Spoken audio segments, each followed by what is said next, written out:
Listening to the most dangerous show in the morning. This is What's in It for the Black People Radio. Maze Jackson. Maze Jackson, the most vociferous advocate for black people in the world. For Ruthie Moore, for Todd Stroger, I am the host of the Maze Jackson Show, asking every single day, what's in it for the black people? And if you don't like it, you can still tell them Maze said, Mayor Lightfoot, man, we ain't accepting that. We ain't accepting that. Let's go. Yeah.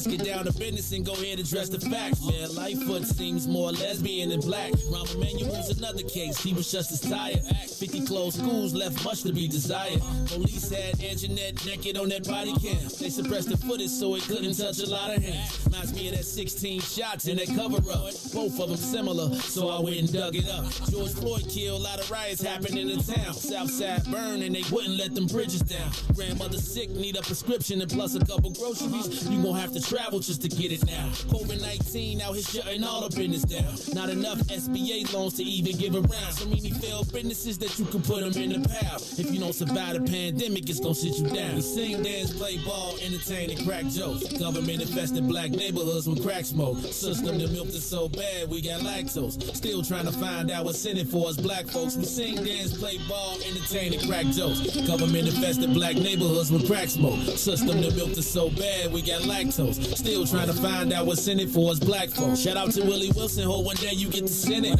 We need some different players in the game to handle business. Too many shady characters like Madigan and Blago. But when you really break it down, it's typical Chicago. City full of gangsters, it's what the land was built on. Same streets with hood legends, DNA get spilled on. Carjackers out here lurking, trying to get they steal on. Looking for a block to put them Hellcat wheels on. Let this give bogus appraisals a red line. Car crackers out here getting minimal fair time. And I'm concealed carry, I stay with the pipe. But Illinois gun laws giving minimal rights.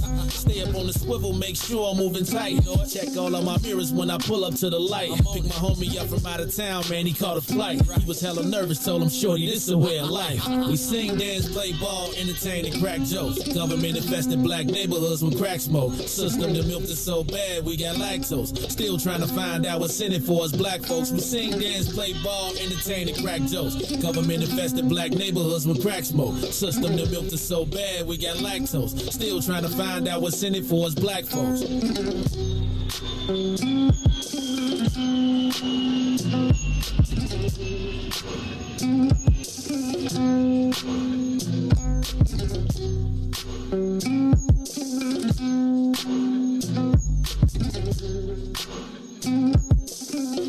Wake up, Chicago!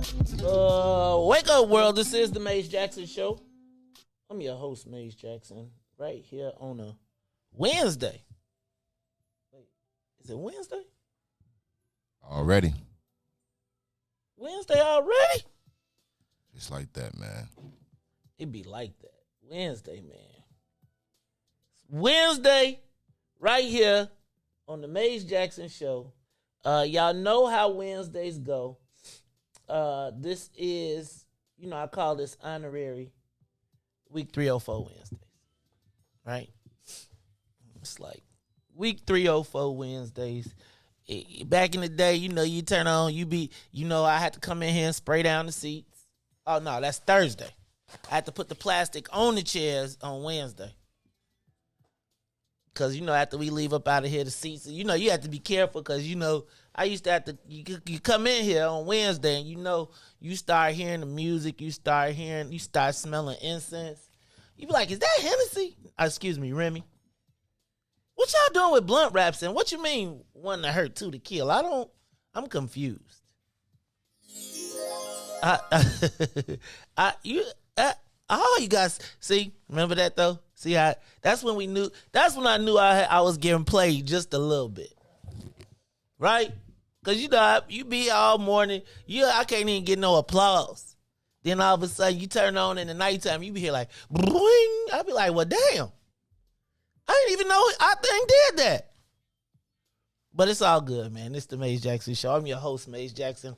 On this Wednesday, we're getting a little late start, so I apologize for that. It was not me, though. It was like the internet gremlins was like, definitely no. They was not working with us. We couldn't get one of the cameras working. I had all my stuff ready. I even printed in color today, but that's because we ran out of ink. But then I forgot that I've been so on top of it that I had spare ink in the thing. I just didn't remember that I had it. And what I didn't do is I didn't unwrap the envelope. So you know how you keep it in the envelope when it comes, you be like, I'm going to be ready.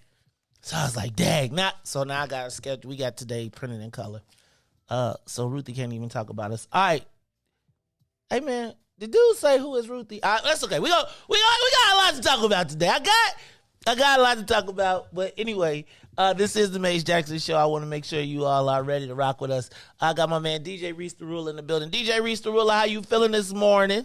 Blessed by the best. You already know the rest. Yeah, Dude must only listen on Tuesdays, Wednesdays, and Fridays. Right. He busy on Monday. He said, so casual. Yeah, and then I'm just telling you, I went back and read y'all comments. Y'all are off the chain. But I want to say this, and I'm going to say this, and I really did I think I'm going to have to start, scheduling a half hour. Like, you got to leave at 8:30. So we can at least have a conversation, right? And you can hear it, and you can hear it. I really do want to know what people thought yesterday, right? Because that was my first time having an extended conversation with the brother. Extended conversation. Yeah. Man, listen. Hey, first of all, I love the black brother. This is no shade, but if we been honest, I mean, he was on your like he could have did the a 3-hour show himself. I mean, he basically did. That's what I was just saying. I was just like, well, I'm going to just let you talk, dog. I was like, I'm going to just look. Conversation. I was looking like, you asked one question and he was gone for 45 minutes. I was like, hey, man. Hey, you like, know commercial what? Break now. You come back, one more question. Just, hey, at one point, I don't even know if you noticed, but you sat back. You sat back at one point, just started looking at him like, go ahead, bro. You ain't saying nothing in 10 minutes. Have the floor. Have the floor. Hey, man. You gonna take?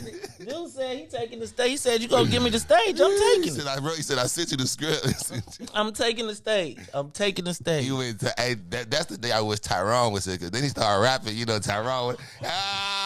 Tyrone. He went with the millennial rap. Ty would have went old school. It would have been like Big Daddy Kane versus Lil Durk or something, right? Like it'd have been like, Ty be doing, the old school. I'm a smooth operator.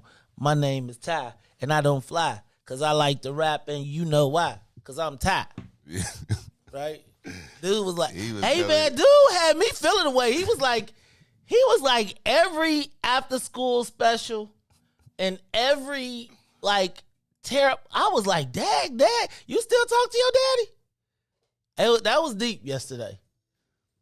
Yeah, it definitely was. But you could tell that it come from he's passionate, and sometimes when you really look at it, passion, it can only take you so far. You just got to know how to mold it. You could tell that the brother had a good heart. He had a good vision.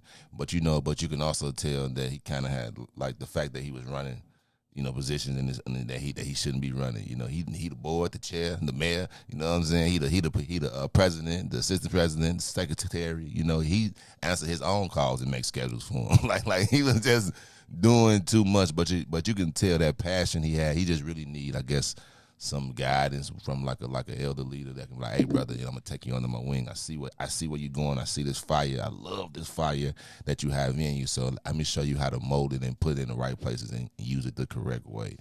I think sometimes people gotta be willing to listen though. They gotta be willing to listen. They gotta be able to hear. But this is me. I have made a pledge to allow and to open up the platform, to allow our young people the opportunity, right? I've come to the conclusion that, it's true you can't teach an old dog new tricks.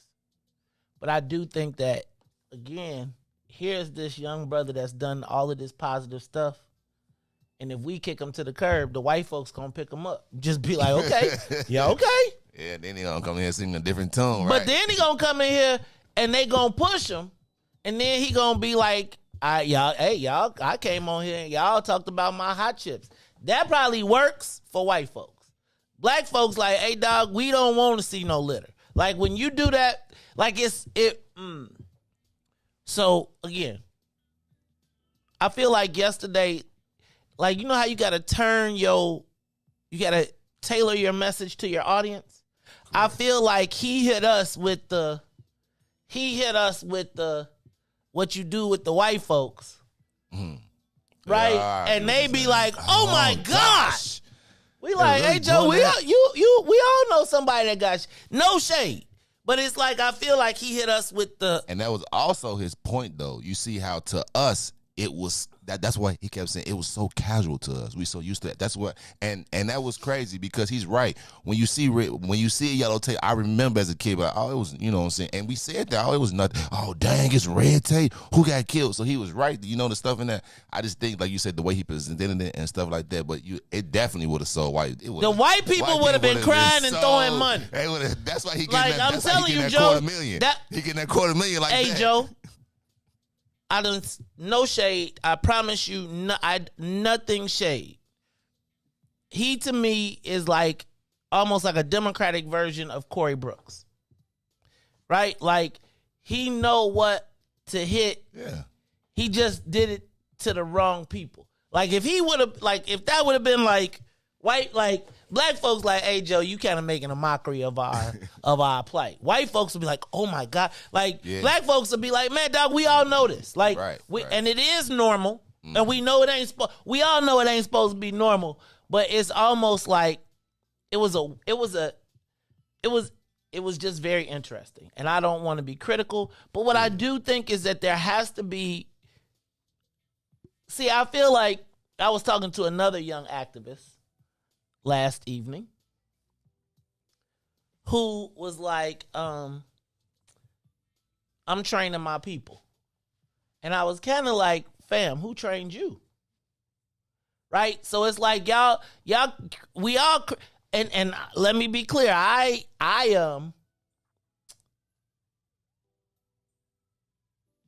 would say that I have been trained old school in the old ways and then have adapted it. It's like I would call myself a renegade. Right? Like, I got all the info I learned, I went through, I got all the stuff. But one day I was like, hold on.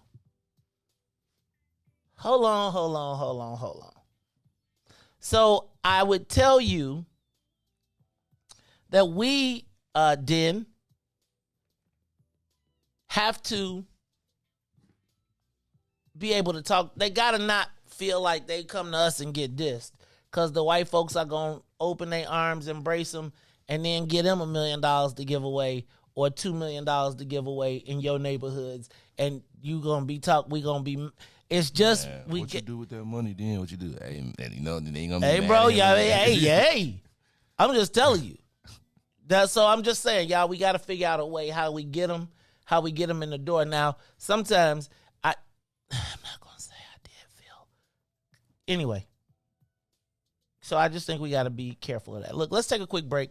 We're going to get to some of the headlines. We're going to get the soul plane up in the air. We're going to do a lot. But I really do wish that I could, like, y'all, these young people got some young assassins, some young killers, some young people that if we buttress them, they could be real beasts for our people in the future. And that's what we need. Like, and if you really think, because we so used to hearing, oh man, he's, like, forget him and stuff like that. But I'm telling you, like, some little guidance. But people gotta listen. Like it's hard. So I'm trying. I promise you, I'm trying. Once again today, and just so y'all know, later on today, Willie Preston will be in the studio with us at 7:30. He is running for Senate on the Southwest side. So we're going to find out. But again, in my commitment to giving people the opportunity, and I'm going to ask the questions, but I'm not going to try and beat you up. I just want to give people the opportunity to hear what you got to say. And then some of it, like I felt like yesterday I sat back because I was like, dude telling his own story, you could just talk. And I'll let the den judge. Now, we can do it however you want to do it. But it's all good. And I saw you sit back. I was in my mind. Like, you got to know Maze. And I did not bring the rope. You just sat back and just started listening. You brought, your show. I'm cool. Let me help you. I want to help you. I was like, you should leave at 8. Right? I was like, you should leave at 8. But it's all good. We didn't even get to the stuff I wanted to get to. All right, y'all. It's the Maze Jackson Show. We'll talk about it all when we come back. Plus, we're going to have the social media question of the day. It's going to be some fun stuff today. I can't wait to talk to Willie Preston. Plus, is JB Pritzker losing it? Hey, man. Yesterday, he blamed QAnon. He done called a Grand QAnon party. He done renamed the GOP to QAnon. He blaming Riis. When you start to looking for people to blame and you start blaming the ghost of Christmas past, he blaming his faults in Illinois on what happened with Trump. Dog, Trump been gone a year, Joe. You got mad 2? Is it 2? Mad, dog. Yeah, that was 20. Yeah. Oh, dang. Hey, JB, you gonna have to. Hey, man. I'm going to have to find some clips of JB Pritzker when he was on the Maze Jackson Show. Because, Junior Lee said that the mainstream candidates don't feel that the Maze Jackson Show has any value until they ass in trouble. Then they want to be, I was at my worst self. All right, y'all, it's the Maze Jackson Show. We'll be back after these messages. Tanil, I know you watching. Find that JB Pritzker video of the interview that he did sitting in your mama's chairs. That's probably why the chair leg broke now. Got a wood hump under it, wood stump. Everybody done come over, want to sit in the chair, and then don't want to come back. Now okay, it's the Maze Jackson Show. We'll be back. The Maze Jackson Show will be back after this break. Broken screen? Crash system? Are you in need of spyware or virus removal from your computer?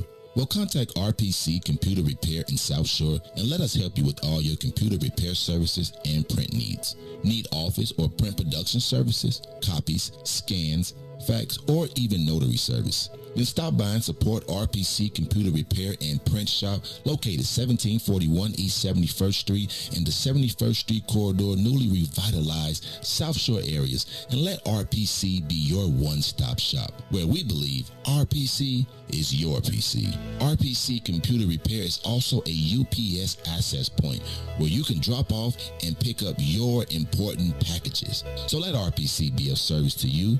Call RPC Computer Monday through Saturday, 8 a.m. through 6 p.m. at 773-966-4457. That's 773-966-4457. Visit RPC at rpccomputeringinc.com for more information. And now, traffic and weather. Yo, who said devotion has to be sad? Yo, check this out. The Lord is my shepherd, I want. He's making me to lie down in green pastures. He leads me beside the still waters. He restored my soul. God's gonna turn it around. Come all the way with me. Good morning. What's in it for the Black People Media family? The time is now 6:37 a.m. and I'm Riis the Ruler here with your Chicagoland area sports, traffic, and weather update.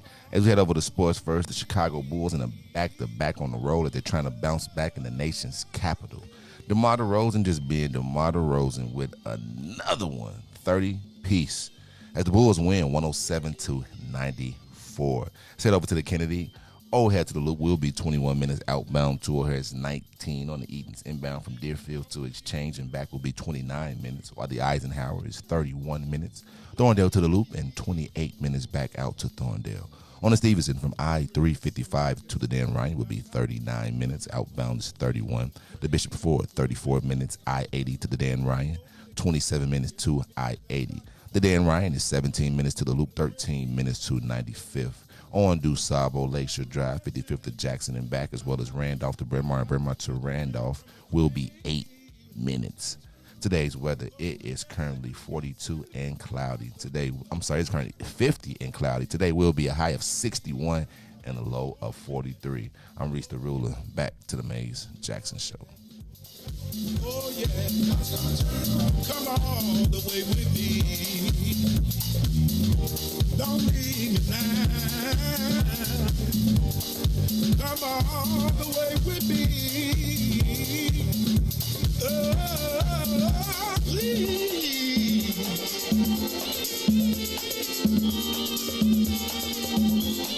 God's gonna turn it around.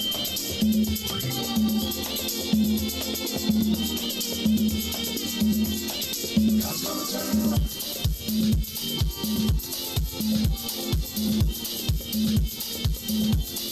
God's gonna turn it around.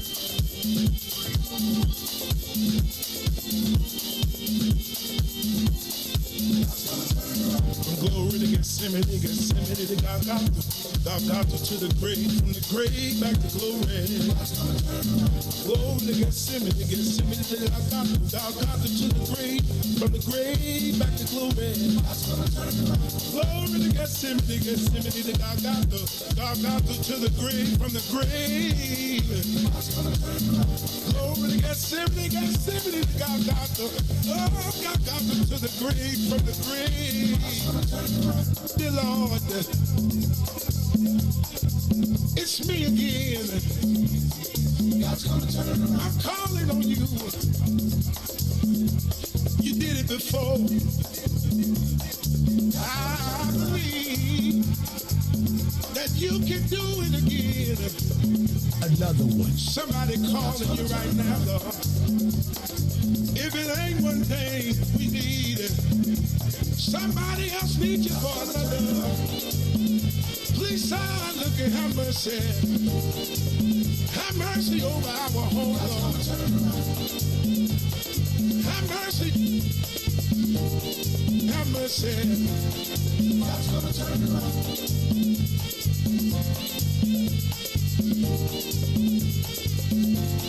God's gonna turn it around. You are listening to the Maze Jackson Show. I'm your host, Maze Jackson. Got my man, DJ Riis the Ruler on the ones and twos. DJ Riis the Ruler. It's the Maze Jackson Show. I'm doing my thing today. Y'all, it has been a crazy, crazy, crazy day already. I got a lot going on. In the bottom corner, I'm playing. I was just thinking, we got to start getting to the point where people remember how we was getting down back in the day. Riis, it was almost 4 years ago that our governor was right here in this studio pleading his case. It wasn't this studio, though.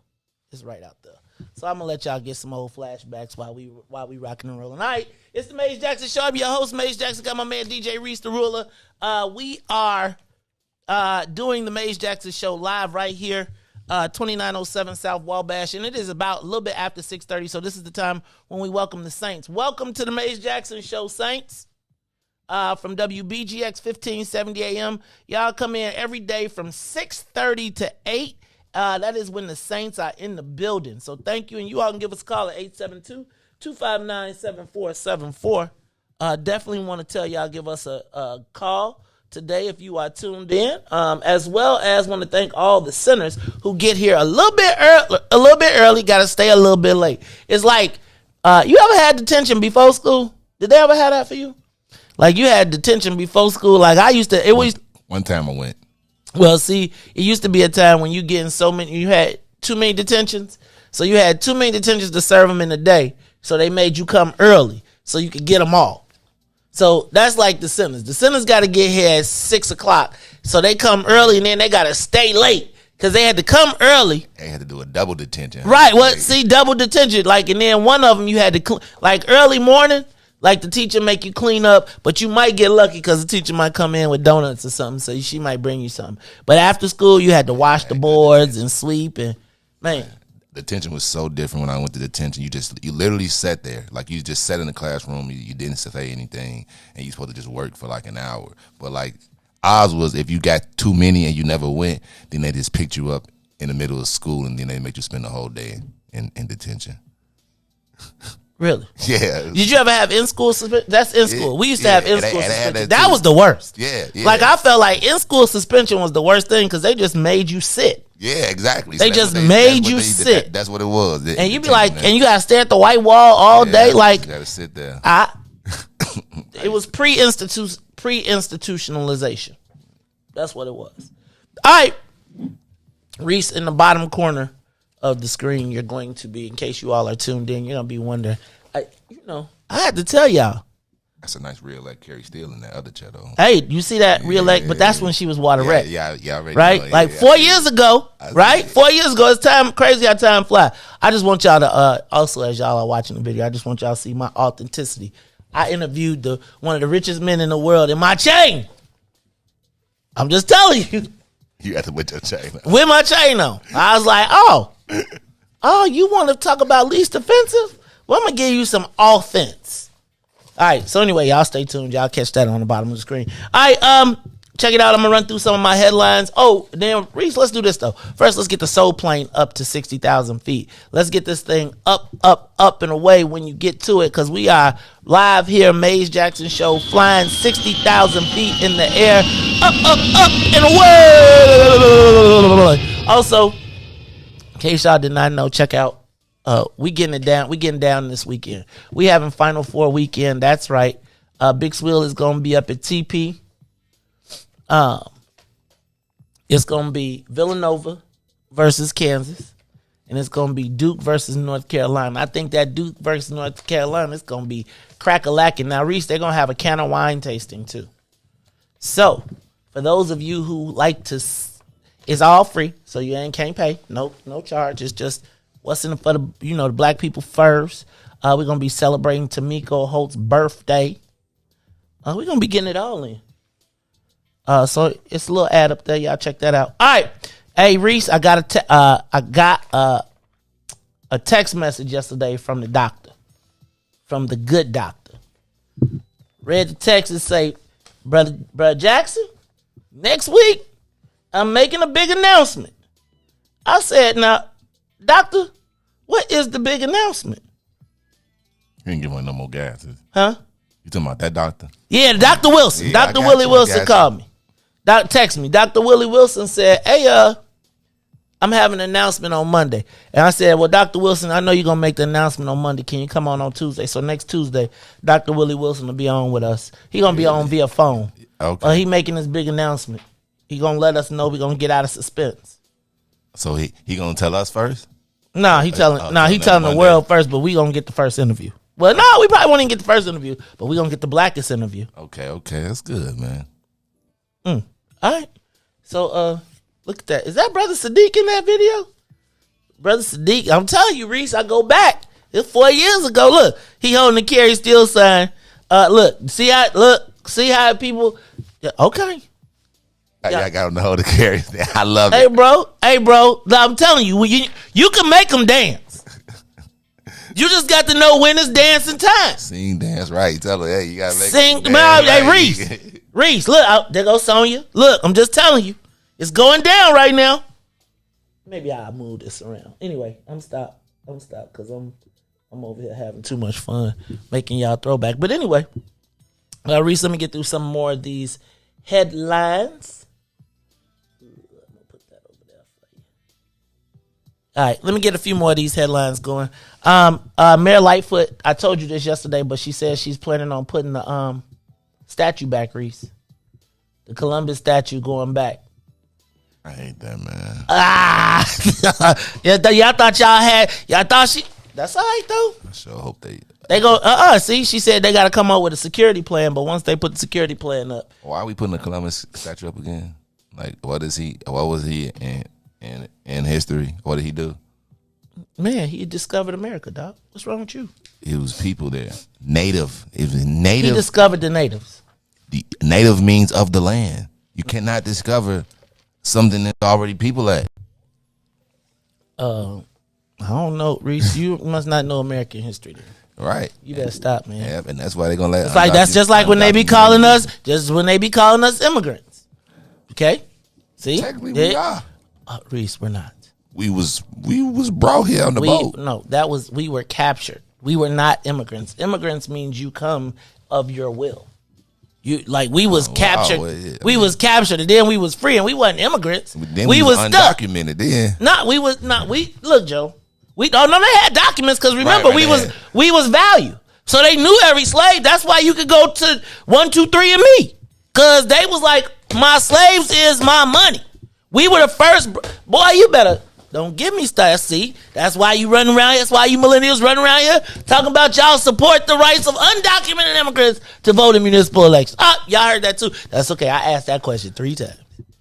Like, my thing is you okay. When you running, you gotta touch all people. You know what I'm That's saying? why I support the U.S. Constitution. Which one? The revised one or the first one? I support the United States Constitution as it is right now. It's a working document, and no document is perfect, but I support it as it is. As times change, then we must change. But right now, I support the United States Constitution. Now, you go read it. What did it say?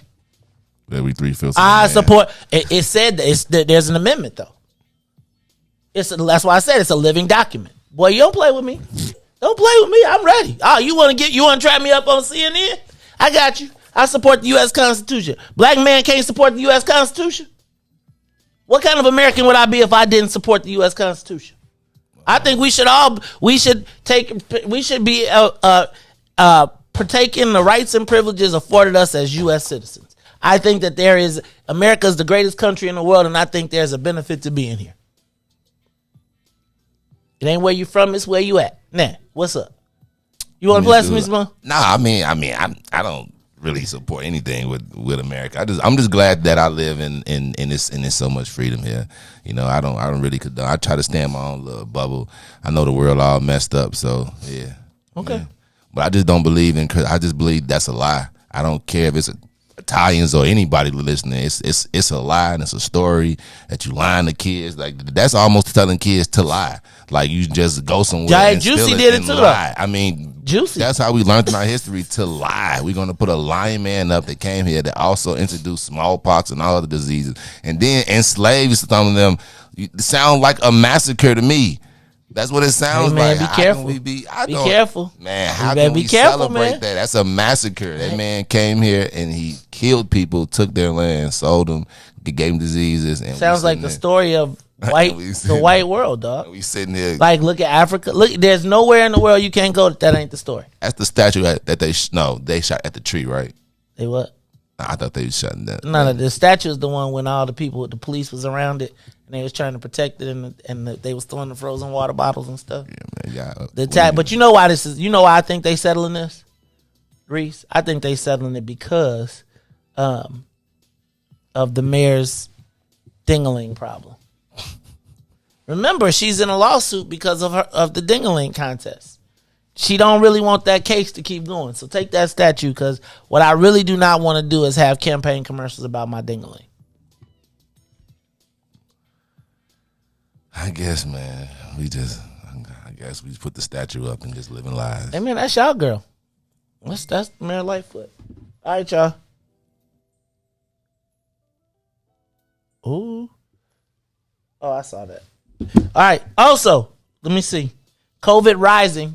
Hey, man, anytime I see something going on in China, I'll be like, it's about to happen. They said that we have a 27% increase in COVID reporting right now. So it looks like, Riis, I'm about to start putting my mask back on.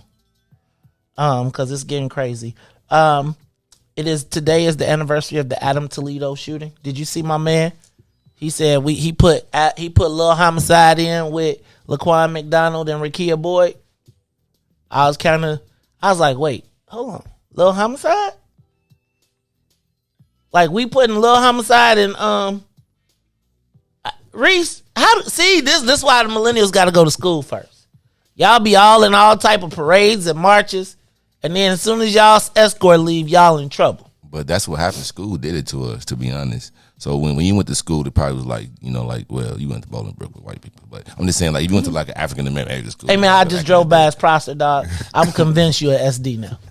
I'm convinced. I'm sure. I saw a picture. Look, I've been seeing a picture. It'd be like all the white boys and the black dude, the chief. You went to Prosser. I drove by there. I just finally saw where it is. You definitely was not a G. If you was either a maniac Latin disciple or you was a SD. Because I drove past and I was like, don't talk to me. Don't talk to me about white people. Because I was looking at that school like, clearly, this is where the white gang members go. You'll be amazed. I'm not. It's right over the bridge, so it's like the bridge is like the divider. So it's like right you pass over. I didn't even know that was Chicago, dog. I was like, I thought I was somewhere between Oak Park and Elmwood Park, and the next thing I know, I'm like, oh, this is where Riis was. Oh, yeah, Riis was the black dude in the white gang. That I'm clear. I'm clear, dog. Riis, but no, it's just like that's how they teach us. They teach us to bond together in class. Like I remember like growing up. These are the things that they taught us. So they took the, and that was one of the things that I thought was like good, like growing up, like and like y'all there, like I felt like having that black on you, it was something. A time that we wanted to become equal and bond and be all together. That's when we really lost it. Like, I remember growing up and they used to tell us this, all the little nice things. Oh, be one. Be together, be friends, it doesn't matter if you're black or white, you know what I'm saying, stuff like that and stuff. So now that's this generation. Now we've been trained in our mind to accept everything, and to think everything is okay and stuff like that. See, is now when a generation before us, they was like, nah, man, our parents was getting, beaten, like dogs and stuff like that. So they kind of like desensitized us to like accept everyone, welcome everyone coming. It's okay. It doesn't matter your color. As if the generation before us was so pro black. You know what I'm saying? So that's the difference from us, is they taught us to love one another, love everyone. You know what I'm saying? But then the one before us was like black people. You know what I'm saying? First and all that. So that's why you see the generation now so accepting to everyone, because that's how we was like low-key trained.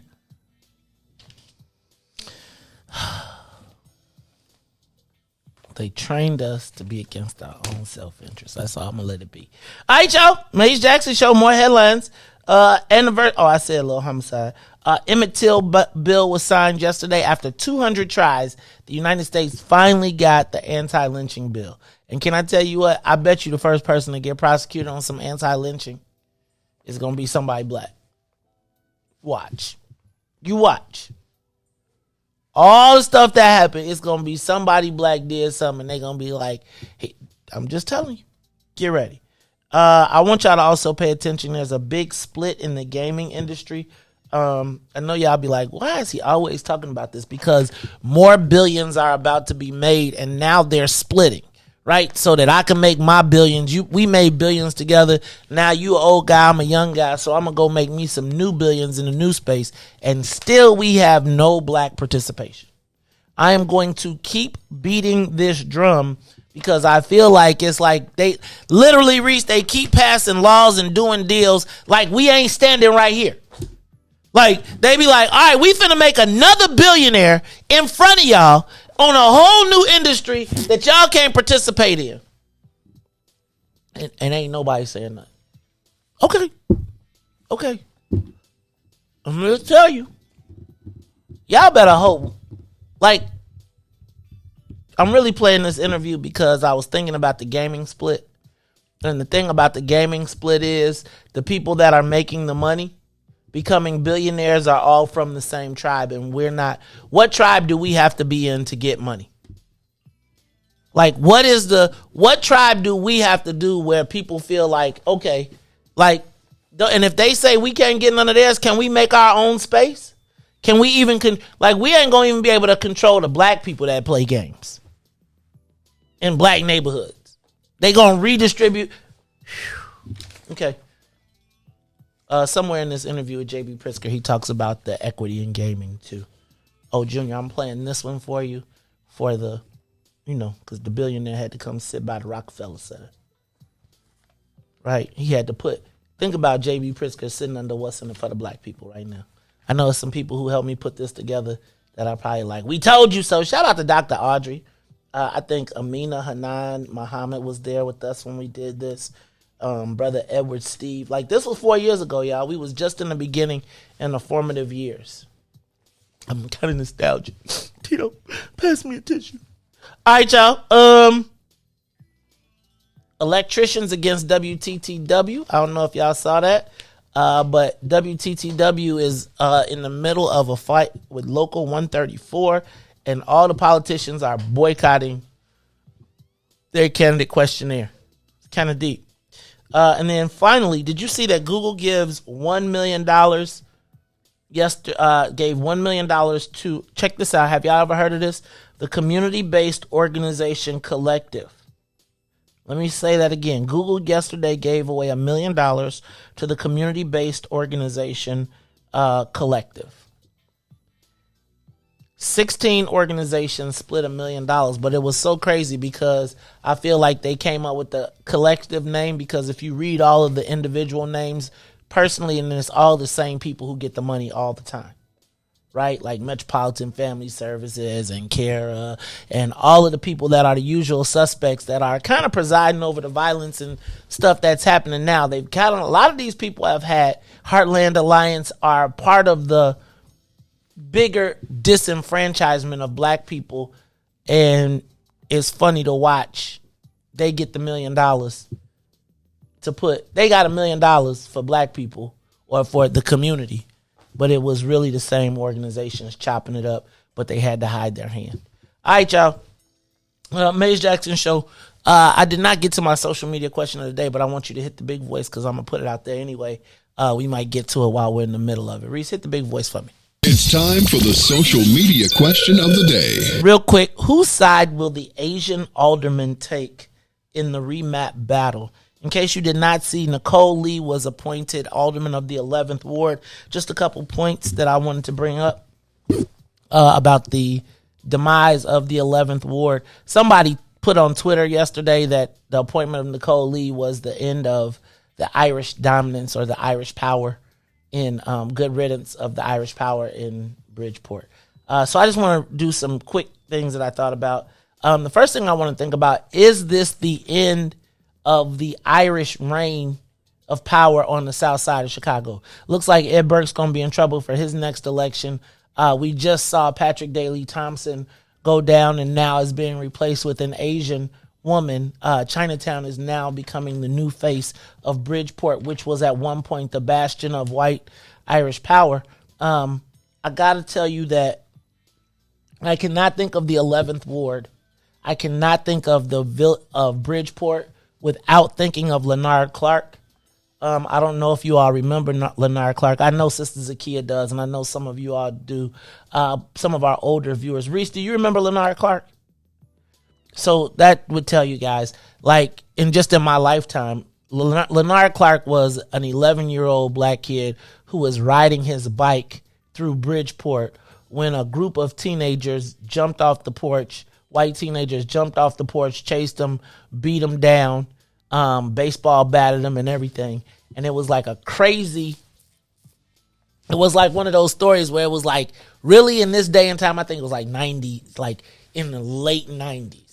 And I just remember being like, damn, still in this day. And it was like all of these guys chased him and his friends on bikes. And you think about some 18, 19, 20-year-old white kids chasing down an 11-year-old kid on his bike and beating him with baseball bats and stuff. And I remember it was a giant uproar. And then it was like his dad was clearly plugged.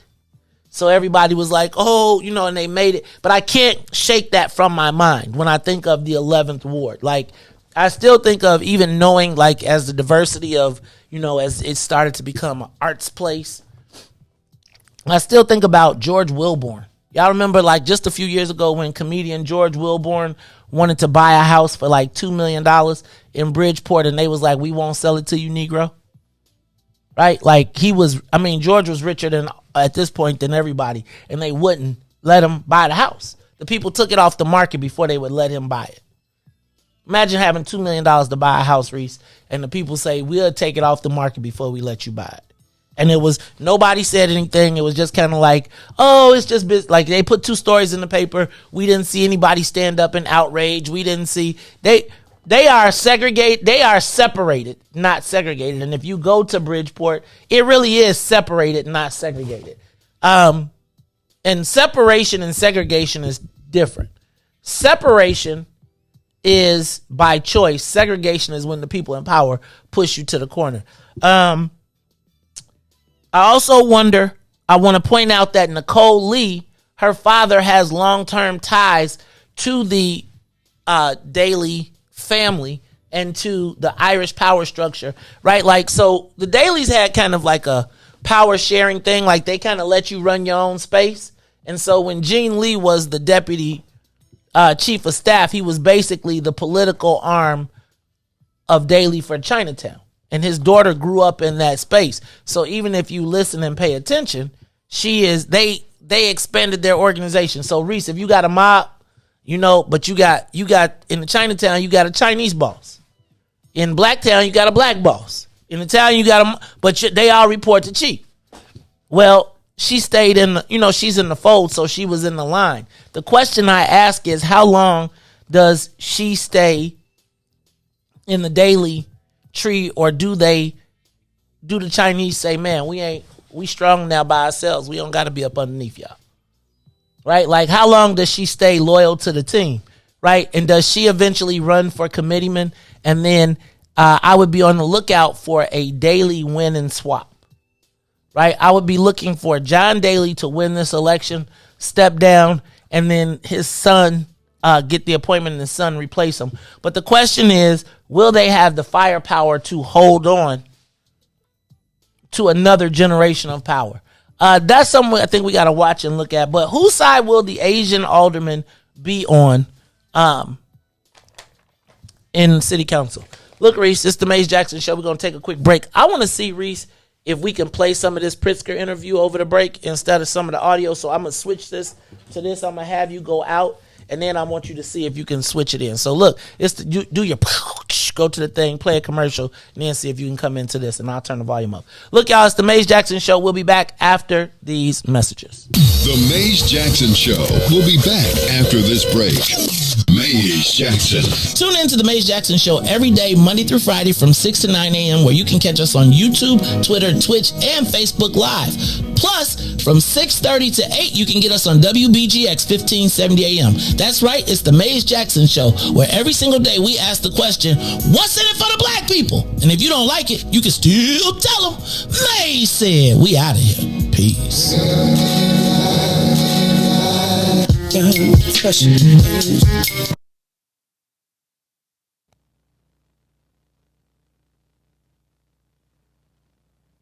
Got to beat Bruce Rauner.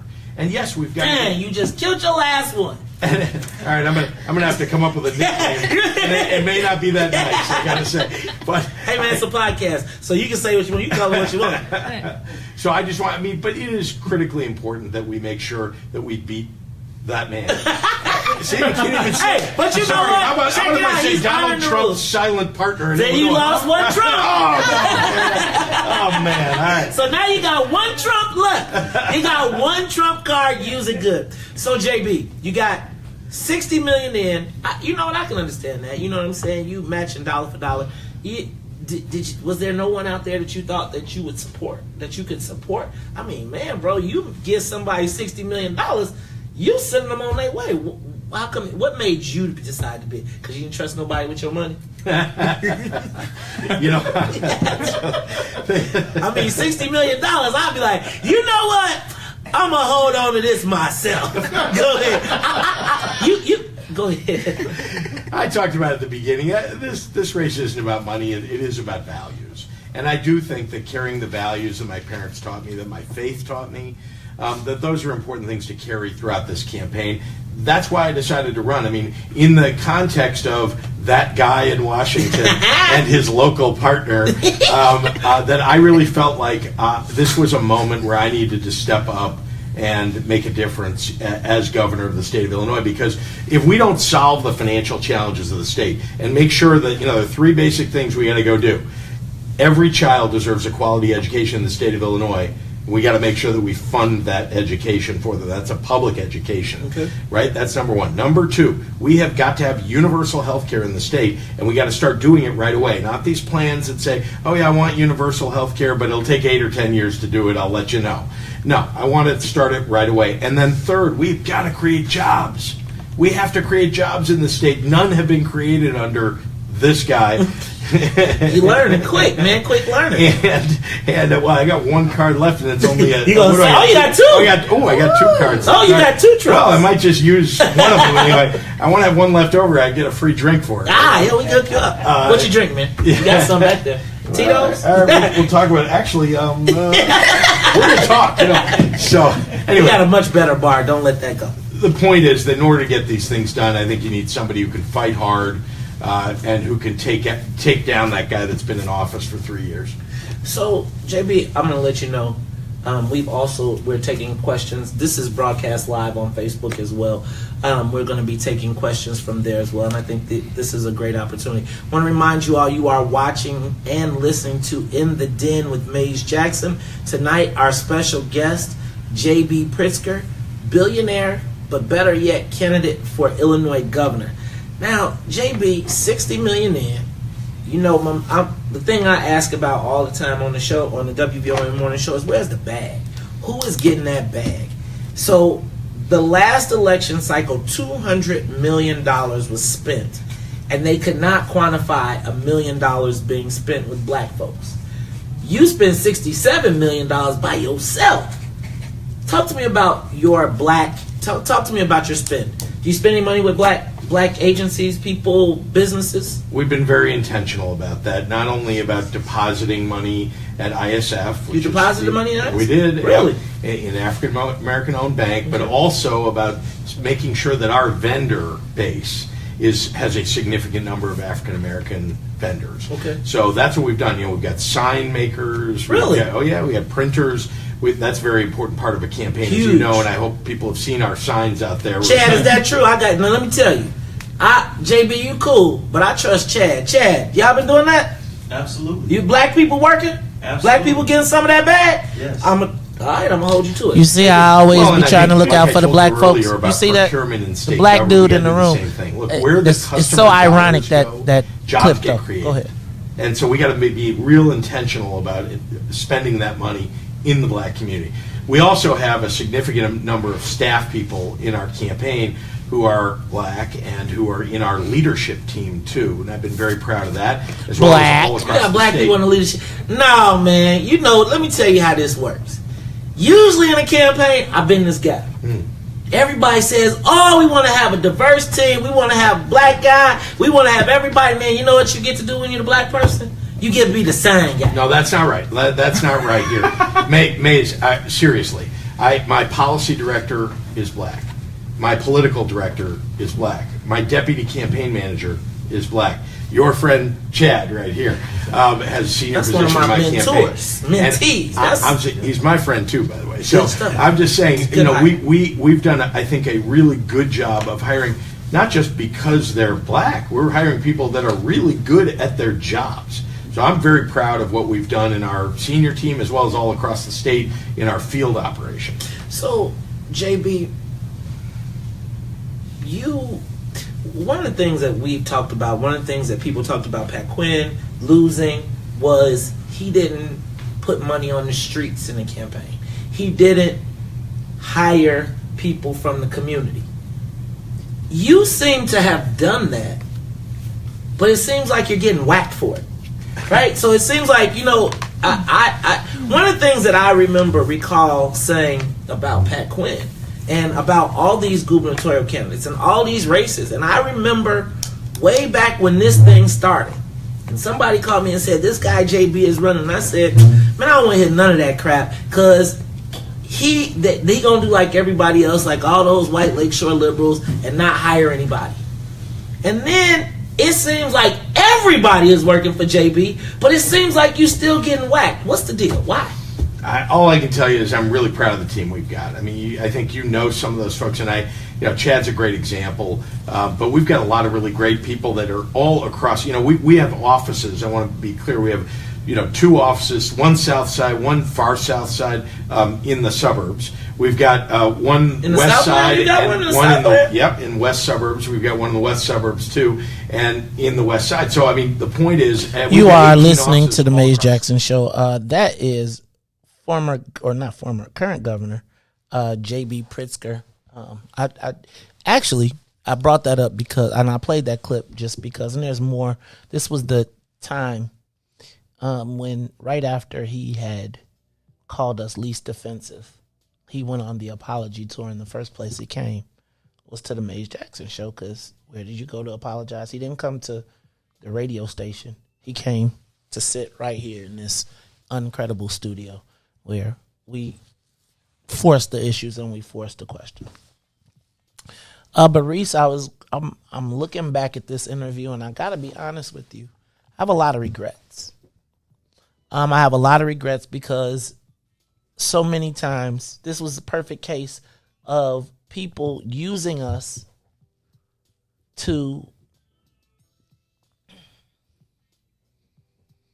using the credibility that we have with black people to get the message out, and then not living up to what they said. This was the day after he did the least offensive, and he came to the office to come sit down and talk. Riis, yesterday or 2 days ago, we saw Governor JB Pritzker lose 2 of his appointments to an obscure board called the Prison Review Board. Now, I just want to be clear, the Prison Review Board pays a little bit over $110,000 a year. And basically, Riis, you review the cases.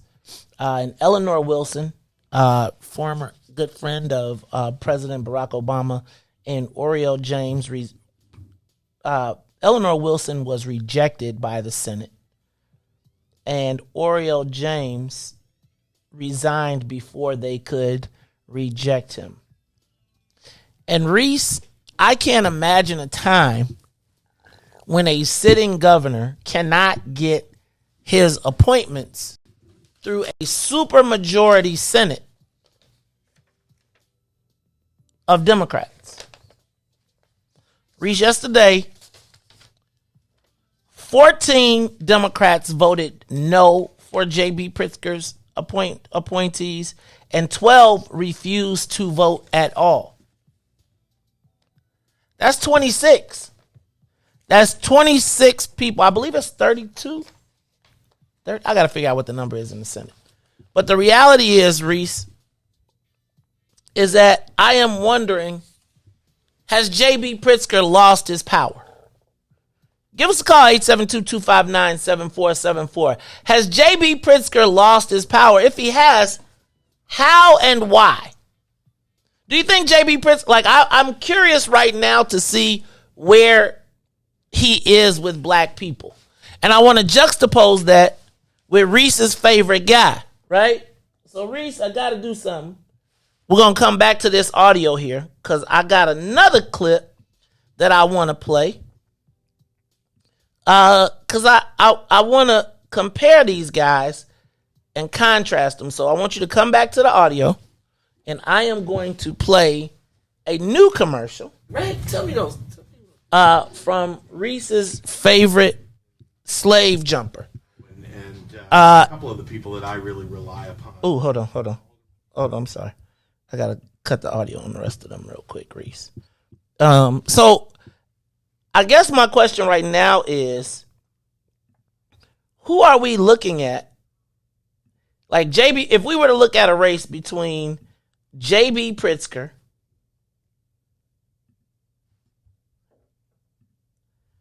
and Richard Irvin, and I'm just assuming. But I want you to take a look at this commercial. It's called Worst Nightmare. And then we're going to talk about it. Give us a call, 872-259-7474. Riis, you ready? Here we go. It is. Get ready, y'all, because here it go. I'm Richard Irvin. When I ran for mayor, Mike Madigan campaigned against me. I beat him. Now Governor Pritzker's afraid that I'll beat him too. There's nothing the left fears more than Republicans who look like me and think like us. That all lives matter. That cops should be defended, not defunded. That handouts keep people down. But maybe that's what liberal politicians want. I'm Richard Irvin, and I'm their worst nightmare. Give us a call, 872-259-7474. Who is they? Who is us? Riis! Hold on, let me do it again. Because I feel like sometimes y'all... I'm Richard Irvin. Hold on. I feel like sometimes y'all need... It's hard for me up here. He's making it hard. Hold on, Riis. Hold on. No. Don't talk yet. Don't talk. Because I got... you got... These are your choices. Right now. Here we go. Let me get them back. Let me get them to the beginning. We're going to start from the black. I'm Richard Irvin. When I ran for mayor, Mike Madigan campaigned against me. Okay, that's a plus. Madigan against him, right? Black people, black people can feel that. All right, here we go. I beat him. Now Governor Pritzker's afraid that I'll beat him too. Not a bad thing. I'm okay with that, right? Governor Pritzker is probably thinking like, dang, who is this ninja? I just had Dr. Zeke day with him. There's nothing the left fears more than Republicans who look like me. Who are Republicans that look like me? What's that mean? What that mean? Hold on, Riis. And I need y'all to give us a call, 872-259-7474. Look like me. Now, the last time we saw him, oh, no, that was his great-grandfather. My bad. Okay, look like me. If you gonna do it, dog, say black. And think like us. Who look like me and think like us? Hold on. Look like. Let me do that again. Let me do that part again. You heard me. Hold on. Let me do that part again. Hold on. I'm getting it. And think like us. Hold on. But all Who the hell is? who look like me and think like us. The Republicans who look like me and think like us. The Republicans who look like me and think like us. The Republicans who look like me and think like us. The Republicans who look like me and think like us. Okay. Bro. Look like me and think like us. Okay, let's let it play. Okay, so I just want to look like me, think like us. Does that feel like black on the outside, white on the inside? Is that sort of like Oreo-ish? I'm just saying. I don't know. I want to couple this with the slave. The slave, remember the free slave. Hold on. That all lives matter. Hold it. All lives matter. Black lives matter. All lives matter. Hold on. That cops should be defended, not defunded. Defend, not defund. I can see that's a 50-50. That's a 50-50 ball. That's a 50-50 ball. All lives matter. That's an L. That's an L, dog. That was an L. Unless for us, not for the white people, but for us. Because I'm gonna remind you. You see how I did the look like me, but talk like. Remember, you mad because I be playing it back and forth. But just remember, during election season, they gonna be like, look like me, talk like us. I mean, look like Lee, but think like us. I'm not one of them. I'm one of us. Who is the them and who is the us? That's okay though, Riis, because I know y'all millennials be deep on the pronouns. So let me go to the next step. That handouts keep people down. But Who be getting handouts? Hey man, you be up. I kind of feel. Hey man, I feel like. Hey, okay, that's okay though. It's okay because the white people are eating it up. Hell no, you don't need no handouts. Think like me, look like me, think like us. But maybe that's what liberal politicians want. I'm Richard Irvin, and I'm their worst nightmare. Okay, now let's play it all from the beginning. One more good time tonight. I'm Richard Irvin. When I ran for mayor, Mike Madigan campaigned against me. I beat him. Now Governor Pritzker's afraid that I'll beat him too. There's nothing the left fears more than Republicans who look like me and think like us. That all lives matter. That cops should be defended, not defunded. That handouts keep people down. But maybe that's what liberal politicians want. I'm Richard Irvin, and I'm their worst nightmare. Riis, is he playing the role just to get elected? How far on the role do you play, dog? How far do you go with the role? Now that's your first choice. Stay right there. Turn out at 97% and black men turn out at 90%. Let's do a couple things real quick. Did you see Black Panther? I have not seen it yet. I've talked. What? Listen, I'm on the campaign trail. Who? You better take hours off to go see 2 hours. Listen, let me just tell you, want the there black is no vote? time. There are 12 days left in this campaign. Let me just tell you this.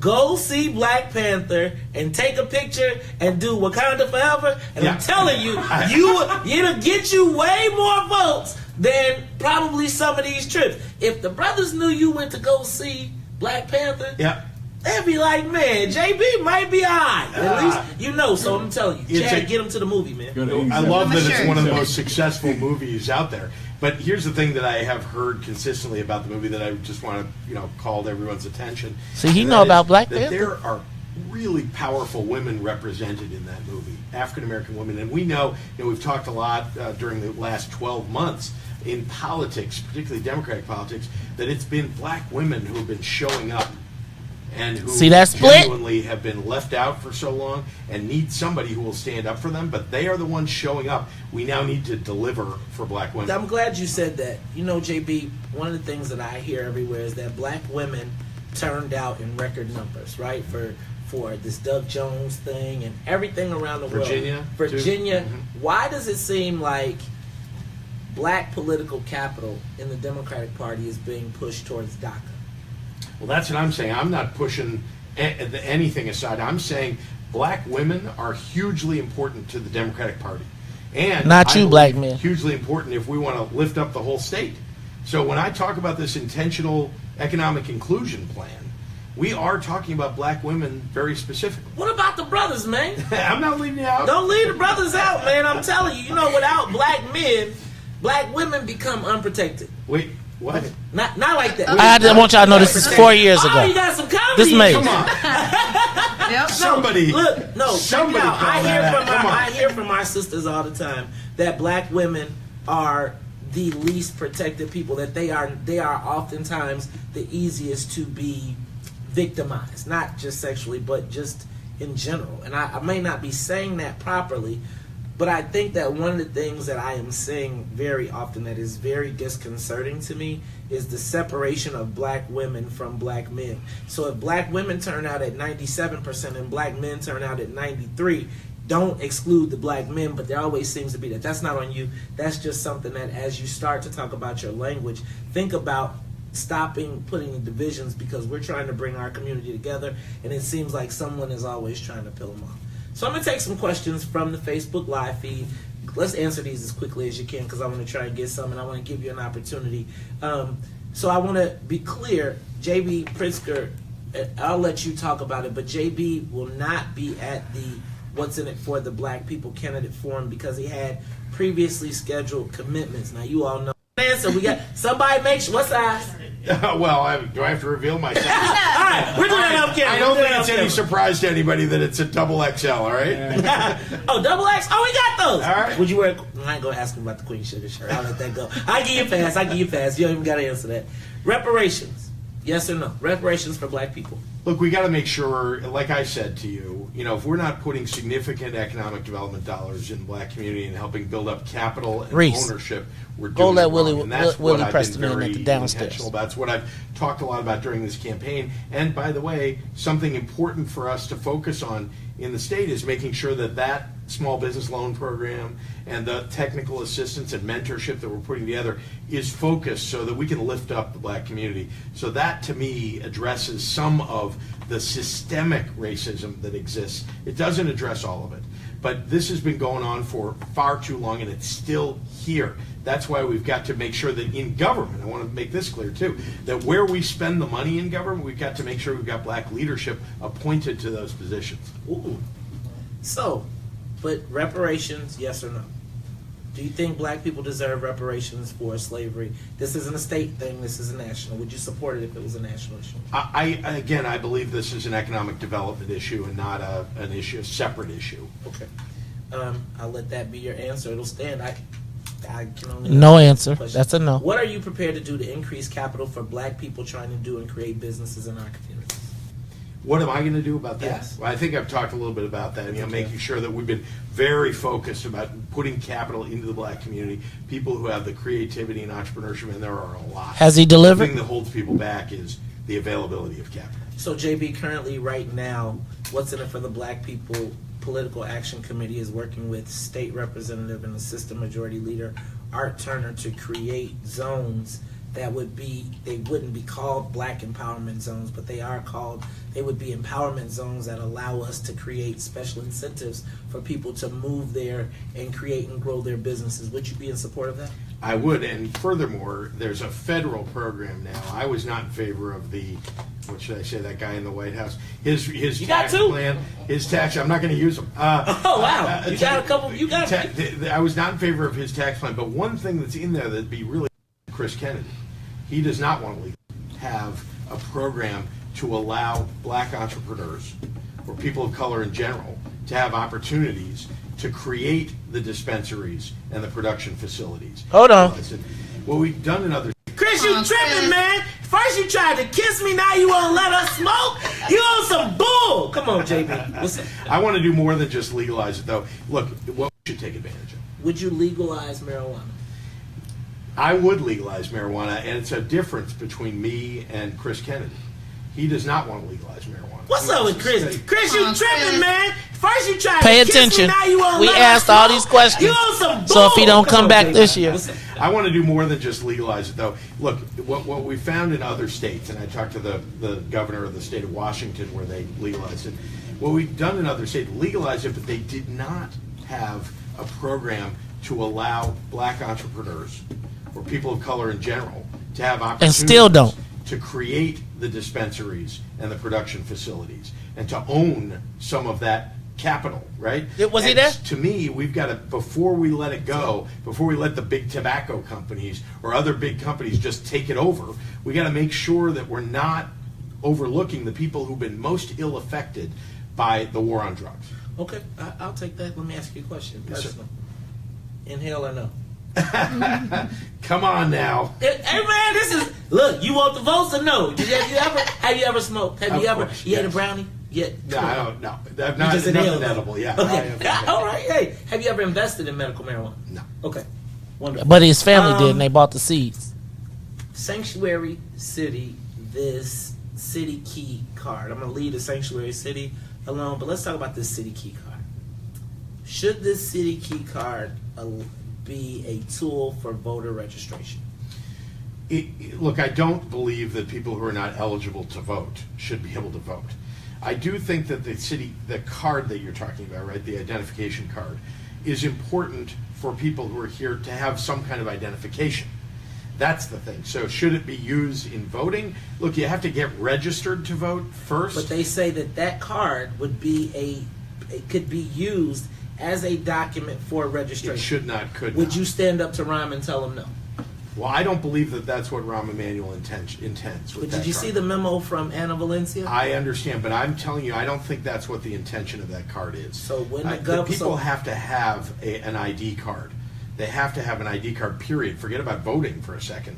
People need to have it just to live in the state. As the governor, Yeah. would you support the municipal ID being used for voter registration?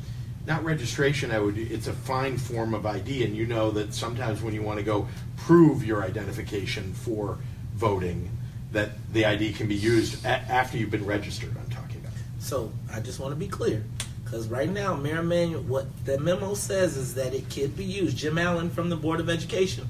So we're going to come back to that. But again, I'm going to want to know, do you support that People city who are key? not eligible to vote shouldn't be able to vote. Thank you. All right, that's what I wanted to know. Hey, do we have any other questions? Hey y'all, this is the Maze Jackson Show. Look, we're gonna take a quick break. I was gonna take a quick break, but before I take this quick break, I just gotta do something one more again. Cause I think I need to hear Riis's opinion. Plus, when we come back, we're gonna be talking to Willie Preston. But before we go, I gotta play it one more time for you. So Riis, that was JB Pritzker lying to us. Here is Richard Irvin telling us. You got me ready? So that was JB Pritzker lying to us. This is your guy, the ADOS commercial, 2022. Here is Richard Irvin. What do we do, black folks? What do we do? You heard JB. Here's Richard. I'm Richard Irvin. When I ran for mayor, Mike Madigan campaigned against me. I beat him. Now Governor Pritzker's afraid that I'll beat him too. There's nothing the left fears more than Republicans who look like me and think like us. That all lives matter. That cops should be defended, not defunded. That handouts keep people down. But maybe that's what liberal politicians want. I'm Richard Irvin, and I'm their worst nightmare. Yeah, that's our choices. We'll be back after these messages with Willie Preston. He is running for Senate, and y'all, the momentum is building. We're going to talk about it because, and then we're going to take your calls too because, I want to know what y'all think. It's the Maze Jackson Show. We'll be back after these messages. The Maze Jackson Show will be back after this break. If you're a business professional, have you ever wanted to multitask on your way to an important meeting instead of navigating through traffic? Fellowship Fleet Limousine and Bus Company is your solution for chauffeured ground transportation. Our company provides sedans, SUVs, stretch limousines, vans, and buses for corporate travel, airport transfers, and group shuttles. If you're a corporate travel manager, individual business professional, event or meeting planner, relax. Let us take the wheel. Visit fellowshipfleet.com to book right now.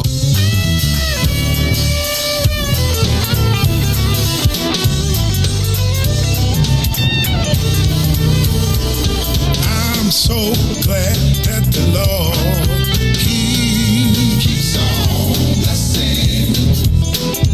Y'all, I must say, every day He's making a way. Ooh, keep on blessing me. Blessed in the city, blessed in the field, even when you come and go. I'm so glad that the Lord keeps on blessing me. Y'all, I must say,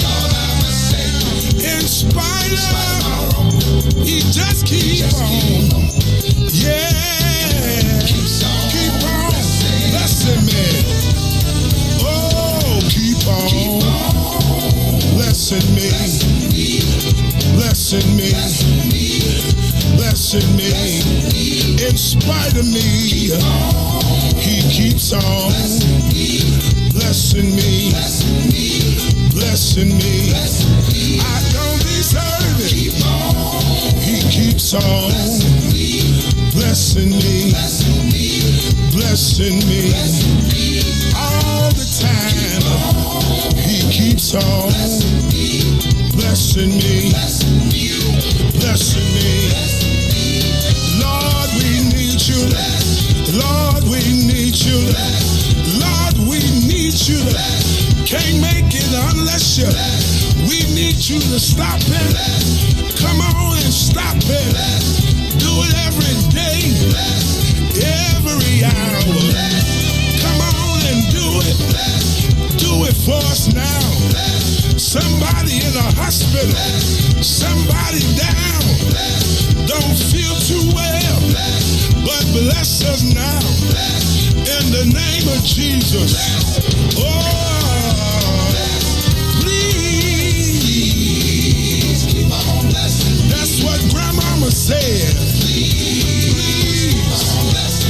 Oh, please. Yeah. Oh, please. Yeah. Keep on blessing.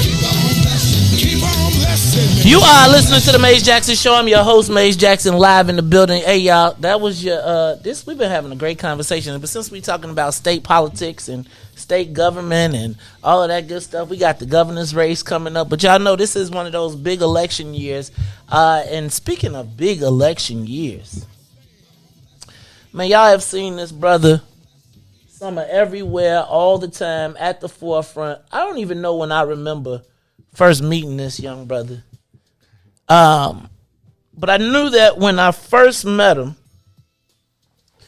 that he had an energy and a fire and a spark.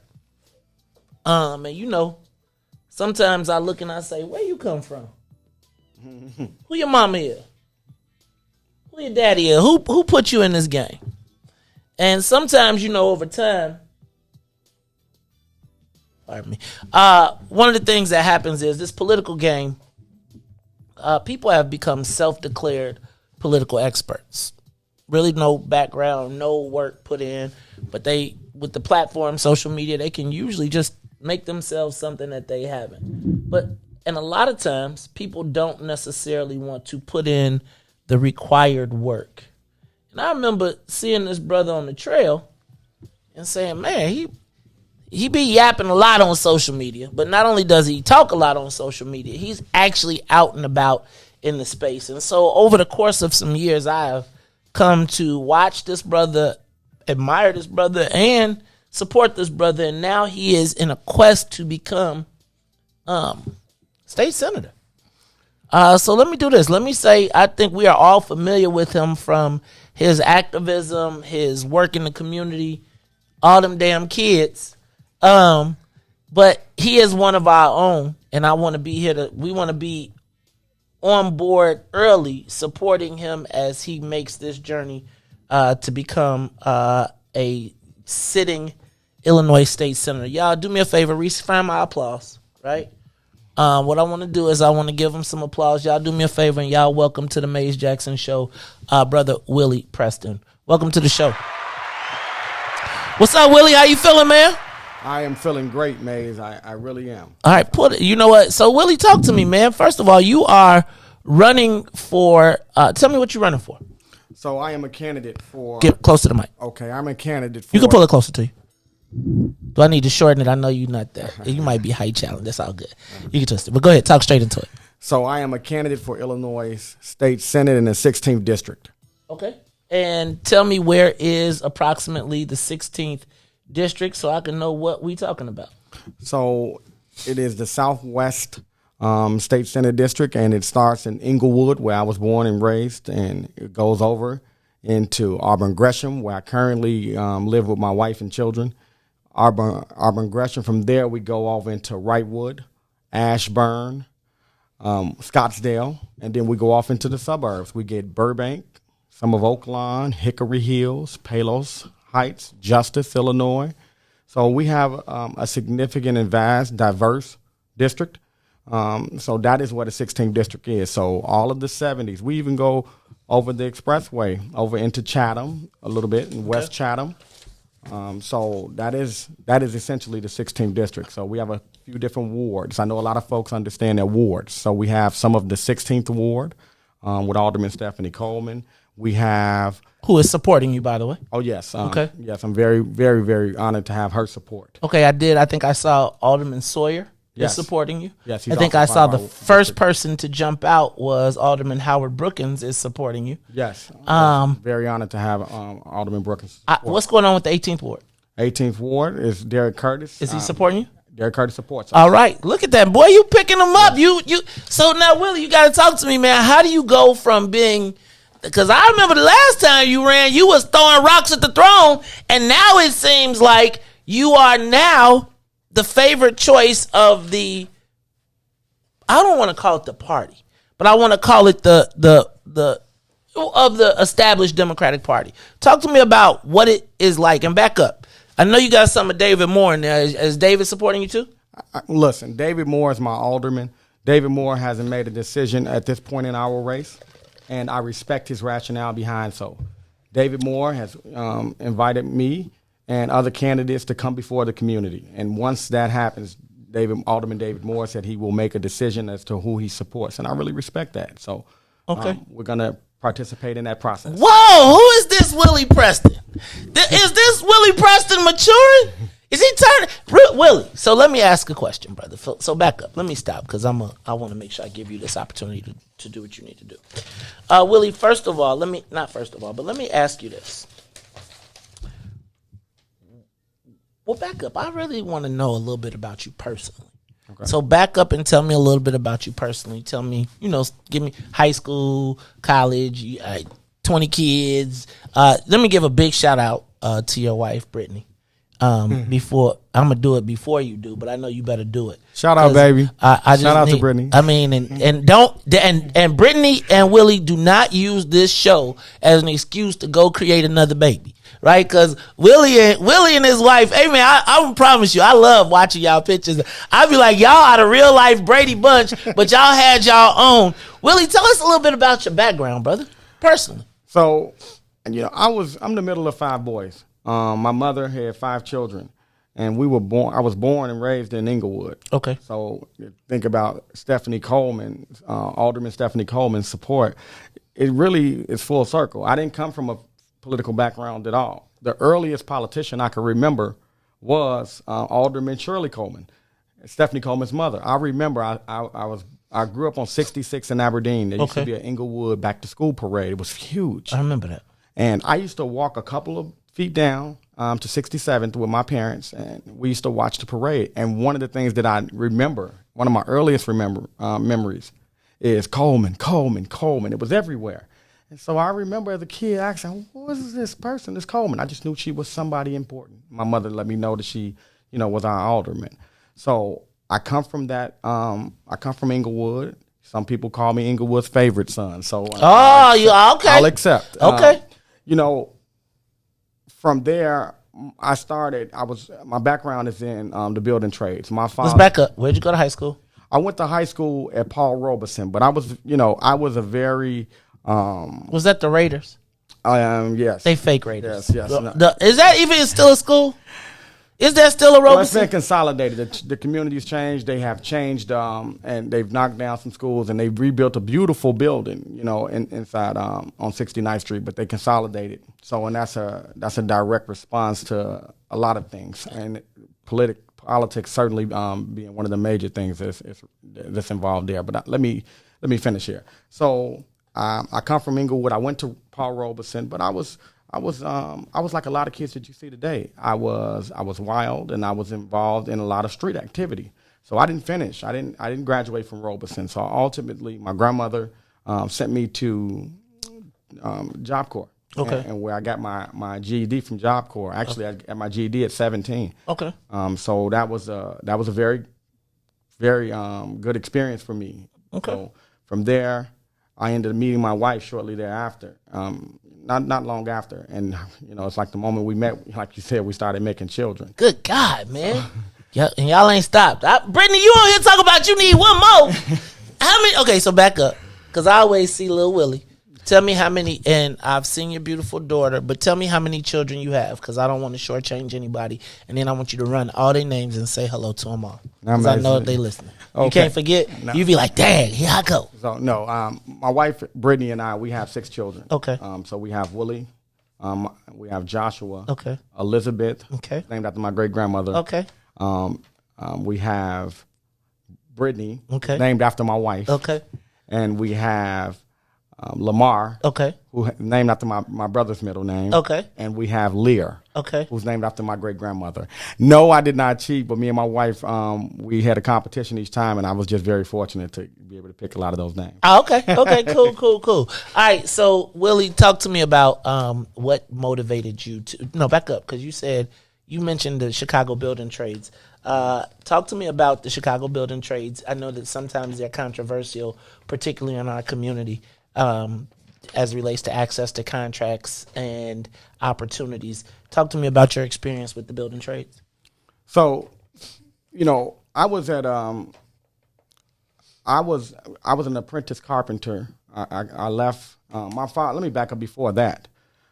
Coming up out of Inglewood, it's interesting. In my district, I've been in and out of those homes since I was a very small boy. Okay. My grandfather and father, they were handymen. They had their own businesses. My grandfather was a master carpenter, electrician, plumber, roofer. He could do everything. A master mechanic, I found out when he passed away. So I really have a background in the building trades. And my father put that hammer in my hand very early. So from there, ultimately, though, I went to trade school. I went to be a carpenter at the Chicago Carpenters. Really? Now, it's funny because every time I hear about that, I don't really, very rarely do I hear positive stories. But I do notice, I see you giving big ups to the Carpenters all the time. Talk to me about that. Well, the truth is, I was in I was at a crossroads in my life, like most young men are, in my late teens. Mm-hmm. And so when I became a carpenter's apprentice, it was right around the time I started having children with Brittany. Okay. So that afforded me an opportunity to really start to move into a middle-class lifestyle. So as a union carpenter apprentice, I tell you, that $600 a week was huge. Okay. I was able to get our first apartment. We were still teenagers. My grandfather, someone that he had built and developed their properties over the years, took a chance on me. So the Carpenters really gave me an opportunity and started me down this path in a way, because they gave me a steady paycheck, they gave me benefits, and they provided me with a skill, and they really instilled in me how to be a professional. And so I appreciate that, and I really want to see. That's part of why I'm doing this today, Maze. So tell me what. So I was going to ask you, that's on my list. What has motivated you, Willie? Because the last time I saw you, you were running for state representative. Back up. Is Mary Flowers supporting you? She better get on board. But go ahead if she ain't. Representative Flowers isn't supporting me. To be frank, I believe that she's still upset about me running against her some years ago. But that's something that I can't change. But I will say this: I respect her. I will be working with her if you would be her senator. Correct. And I will be working with her and whoever else who happens to move into that space in the future, because I think that it's high time for us as black people to be unified in our approach and to set aside any personal beefs we may have so that we can work for people who need us to get wins for them. And that's our community. So got it. Okay, Dr. So Willie, tell me why you believe you're the best candidate. I believe I'm running for a purpose, Mace. Okay. It's not about me being the best candidate. I think the people will ultimately have to make that decision. I think that as far as our campaign is concerned, so long as we put ourselves in a position where we are able to put our message out to the people, that they will ultimately conclude that we are the best candidate. I was born and raised in our district. I bought a home in our district. I'm raising my family in our district. I'm rooted there. But the issues that befall us they're going to require people to go down to Springfield and even other places and be a champion for them, not a lobbying block, not an elected official. They're going to need somebody that's going to be able to stand in that gap and defend them vigorously. And that's what I am. I am a defender of my people. So let me say this. 4 years ago, since you brought it up, I ran. I looked at blight. I looked at violence. I looked at the fact that children were not being properly educated, how difficult it was as a parent to get our kids into a situation where they were being properly, getting a quality education. Fast forward today, I see that same thing. However, I've evolved over time. Not only do I see those issues, this time around, I recognize the value in partnership because nothing great gets done in a silo. And that's the message that I have brought to all of our local committeemen. Say here, yes, I believe it's time for a new breed of leadership, someone that'll go down and fight with the utmost confidence, unapologetically fighting for our people. However, I'm not going to get everything I want at the time in which I want it. But together, if we work together, we can get everything that we want eventually. I say often, I don't know if you knew Hal Baskins, I remember him saying, we may not have it all together, but together we have it all. And that's what I see when I see Howard, when I see Rod, when I see Stephanie Coleman, a rising Democratic leader, in our community. And I see that in myself. I know that our community is pregnant, Maze. Our community is pregnant with opportunities. Hey, boy, you got to be careful. And I know something about pregnancy. Right, I was about to say, you know something about pregnancy. Well, listen, let me say this.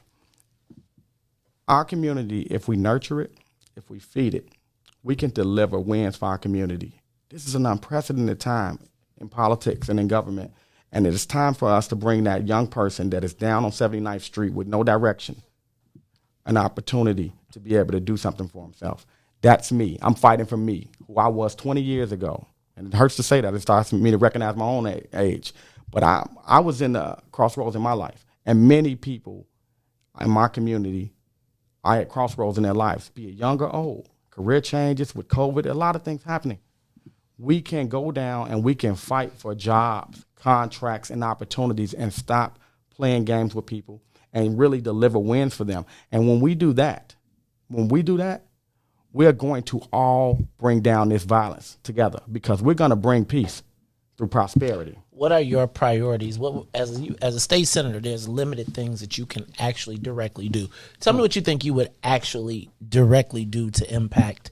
Well, first of all, what is your goal? What is your biggest goal to accomplish in Springfield? Let's say, and I wouldn't say in your first year, but let's say in your first term, what would be the biggest thing that you would want to bring back to voters, saying that this is what you accomplished to move the ball forward?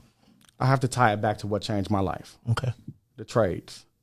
I'll tell you a story. When I used to go to Elk Grove Village, I didn't have a car. I used to have to go to Elk Grove Village by bus, and I used to have to leave out my place at 5 a.m. I missed that first bus, I'd be late. If you're late, you don't get to be in class. So it was that access. I had to drive. I would be dropping my hammer, running with my pouches, so I can make it to that building before that bell sounded off. If I could, if granted the opportunity to be a state senator, I will bring back the trades to our community because we lost a generation of plumbers, carpenters, electricians, pipe fitters. And you can see that. Man, Charlie, I'm going to just tell you, in building this studio, I'm going to just go back and trying to just put the chairs together, right? And it's like it's so many of our people that don't even know how to use a drill, our young people don't know how to use a hammer, don't know how to take the instructions from a book if they can't do it. And so I do think that that's important. But, Willie, I do have to ask, are the trades movable? Like, I don't doubt that you have desire to do that. But oftentimes what we see in this, and I'm going to take this not just the trades, because one of the biggest concerns that I have oftentimes is and I've seen it happen, as a matter of fact, just recently, where you get to Springfield, you're 300 miles away from your kids, your family, your home, and then you find yourself when you stand up for your people and you ain't going along with the program, you find yourself going to dinner by yourself. You find yourself alone and you find yourself alienated. What do you think that you would be able to do to prevent yourself from being sucked into the bubble? Because I'm telling you, and I'm sure you're witnessing it and feeling it now, as your momentum builds. Now you're starting to see people who 4 years ago would have done anything to kill you are now trying to come on board. And what happens is you become one of the cool kids. And then in Springfield, ain't nobody watching you every day. Ain't nobody there, and so they bring you in, and the next thing you know, you're not on the other team, but you are swimming in the river doing the same thing that everybody else has done. How do you protect yourself from that? Well, Maze, I think that you have to. I think that what my experience has been is that the mood of elected officials from our community has shifted. It's not so much that I am their choice. Or they're my choice. It is that our people are demanding that we fight for them. And many times they're demanding that we fight for them exclusively. So I think I've learned in this game, you talked about politics, about who's these people, who brought them here. What I have learned is that public figures, elected officials, they care about two people who can help them and people who can hurt them. Dang, you need to start coming on Saturdays, man. So what I believe is it's incumbent upon me, and not just myself, elected officials, to actually always have the mentality as we're down there, what's in it for the black people?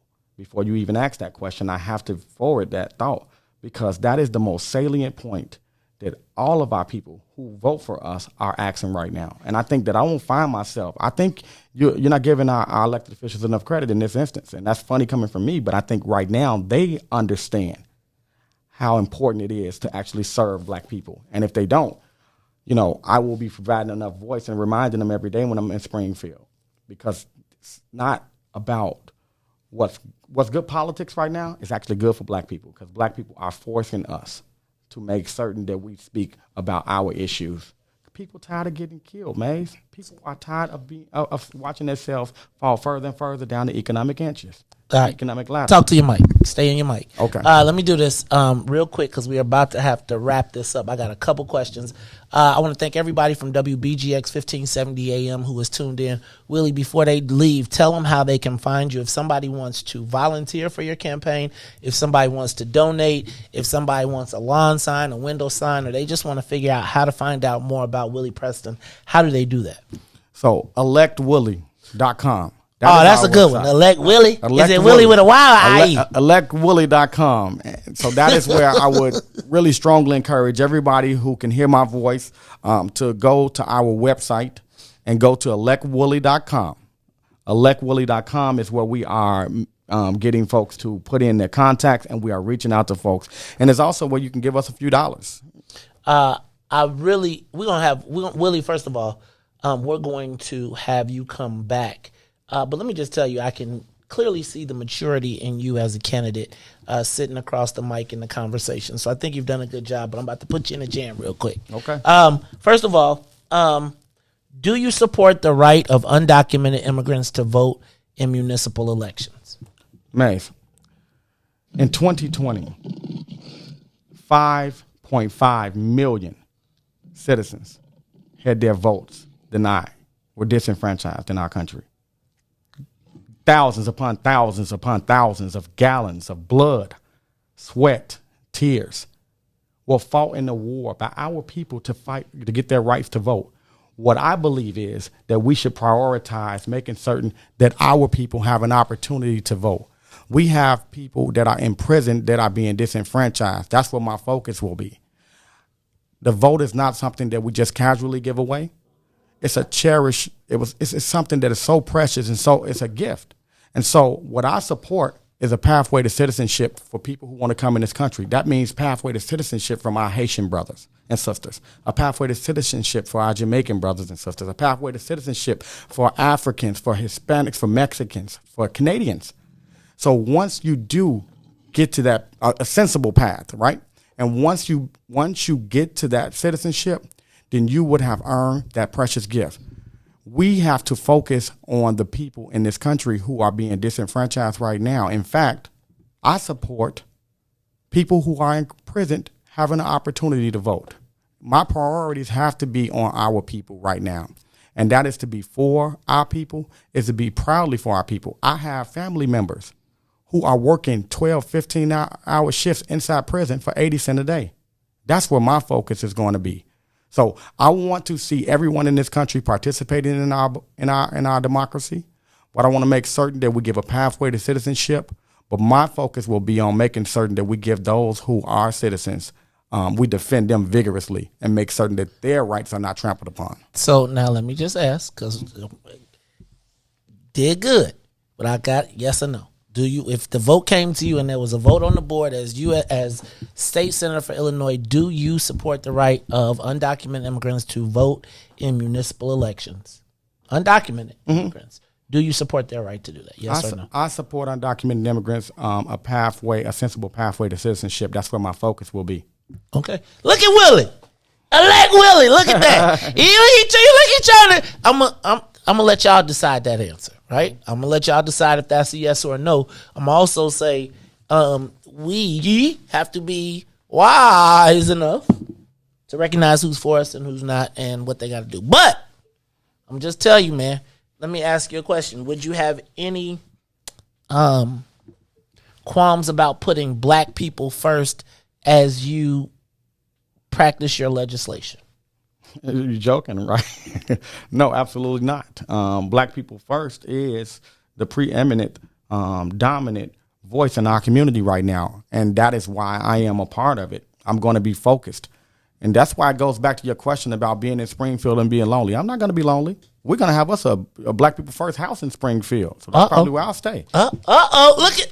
And on that note, we are going to, can I just tell you, you ever watch somebody grow up in front of your eyes?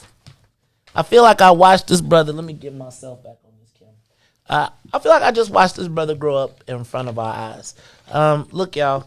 That is Willie Preston. Go to www.electwillie.com. Now, Willie Wilson going to be mad at you. I got it first. Look, hey, Dr. Wilson, let me talk to you. Hey, Willie, you let Willie. Shout out to Dr. Wilson. He endorsed me last go round. We have a positive relationship. All right, man. I'm going to tell y'all what. This is the Maze Jackson Show. I'll be back after these messages. Willie Preston, elect Willie. We'll be back. The Maze Jackson Show will be back after this break. Maze Jackson. What's in it for the black people? I want to know, is there an offensive black people list? Who manages it, and do black people have to honor it? Maze. You're Uncle Tom. That's why you're an offensive. And the reason why you're Uncle Tom is the real story of Uncle Tom. How he worked for his freedom, and then the slave master reneged on him and wouldn't let him get his freedom. So you know what he did? He left. You're messing with the church's money. You were smart enough to work your way off, so you offended the white folks, and then you offended the black folks because your ass left, and because they wouldn't. And who manages the left is both black folks and white folks, because if you see in that situation, the black folks is just as mad as the white slave owner that Uncle Tom left. What happens if you say that and someone gets offended? You ran off the plantation, brother. That's why you're offensive. That's all I got, brother. Keep being offensive. Thank you. Maze Jackson.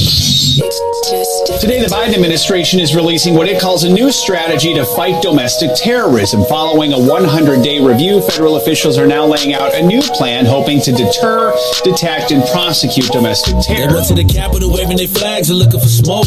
He was out there looking for justice. They was over there looking for votes. Ashley Babbitt was with him and told all the people that nothing could stop us. She climbed through the Capitol window, breached security, and called a shot, bro. The media say she a veteran. They paint the picture to make her look greater, but she disrespected the same country that she served. That makes her a traitor. They was fighting police, resisting arrest. On God, I couldn't believe it. I guess blue lives only tend to really matter when it's convenient. Hey, these are the times we witness in history, all because they didn't get a victory. United States is so contradictory. We get equal rights, that's a mystery. Politicians, they more like magicians. You know they got tricks up their sleeve. We point out the flaws that's up in this country. You know they gon' tell us to leave. Somebody try to help me understand it. Always seems like a double standard. They be out here leaving us empty-handed to certain rights we are not granted. The media is the culprit when it comes to the comparison. Cause when it comes to race, they always changing up the narrative. Terrorism. They say you a patriot, call you a hero. I call it terrorism. And that's on the real. You know what we know, I say it's terrorism. They say you a patriot, call you a hero. I call it terrorism. And that's on the real. You know what we know, I say it's terrorism. terrorism. They say you a patriot, call you a hero, I call it terrorism. And that's on the real, you know what we know, I say it's terrorism. They say you a patriot, call you a hero, I call it terrorism. We still out here trying to get our reparations, but the government pump faking out here hesitating.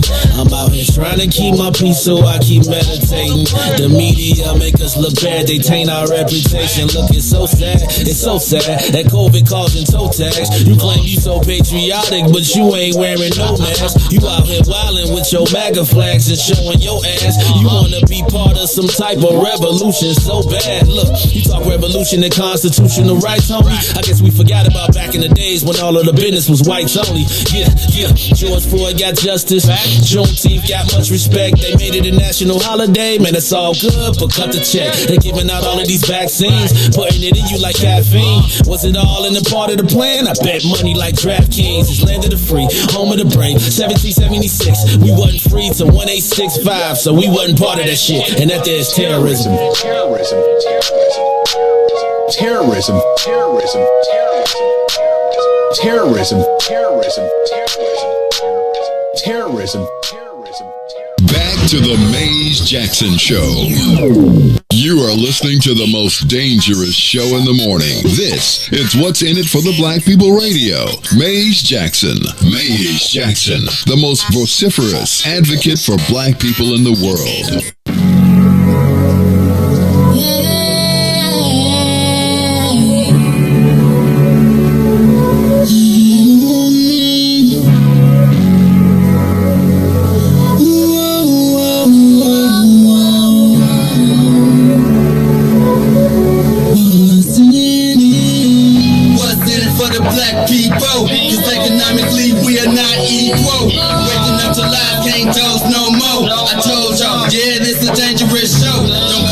Church if you ain't trying to help us. Don't even try to be around and can't protect us. We see the lies now of the politicians. We need money and no symbolism. It's Maze and Riis and Ruthie and Ty explaining how we all come from God, giving us tools to beat the odds. If we united, our movement gon' stop. If they ain't trying to help us, they ain't trying to do nothing. We gotta do something, we gotta stop running. It's time to confront the problem. Really, you expect you oppressed us all.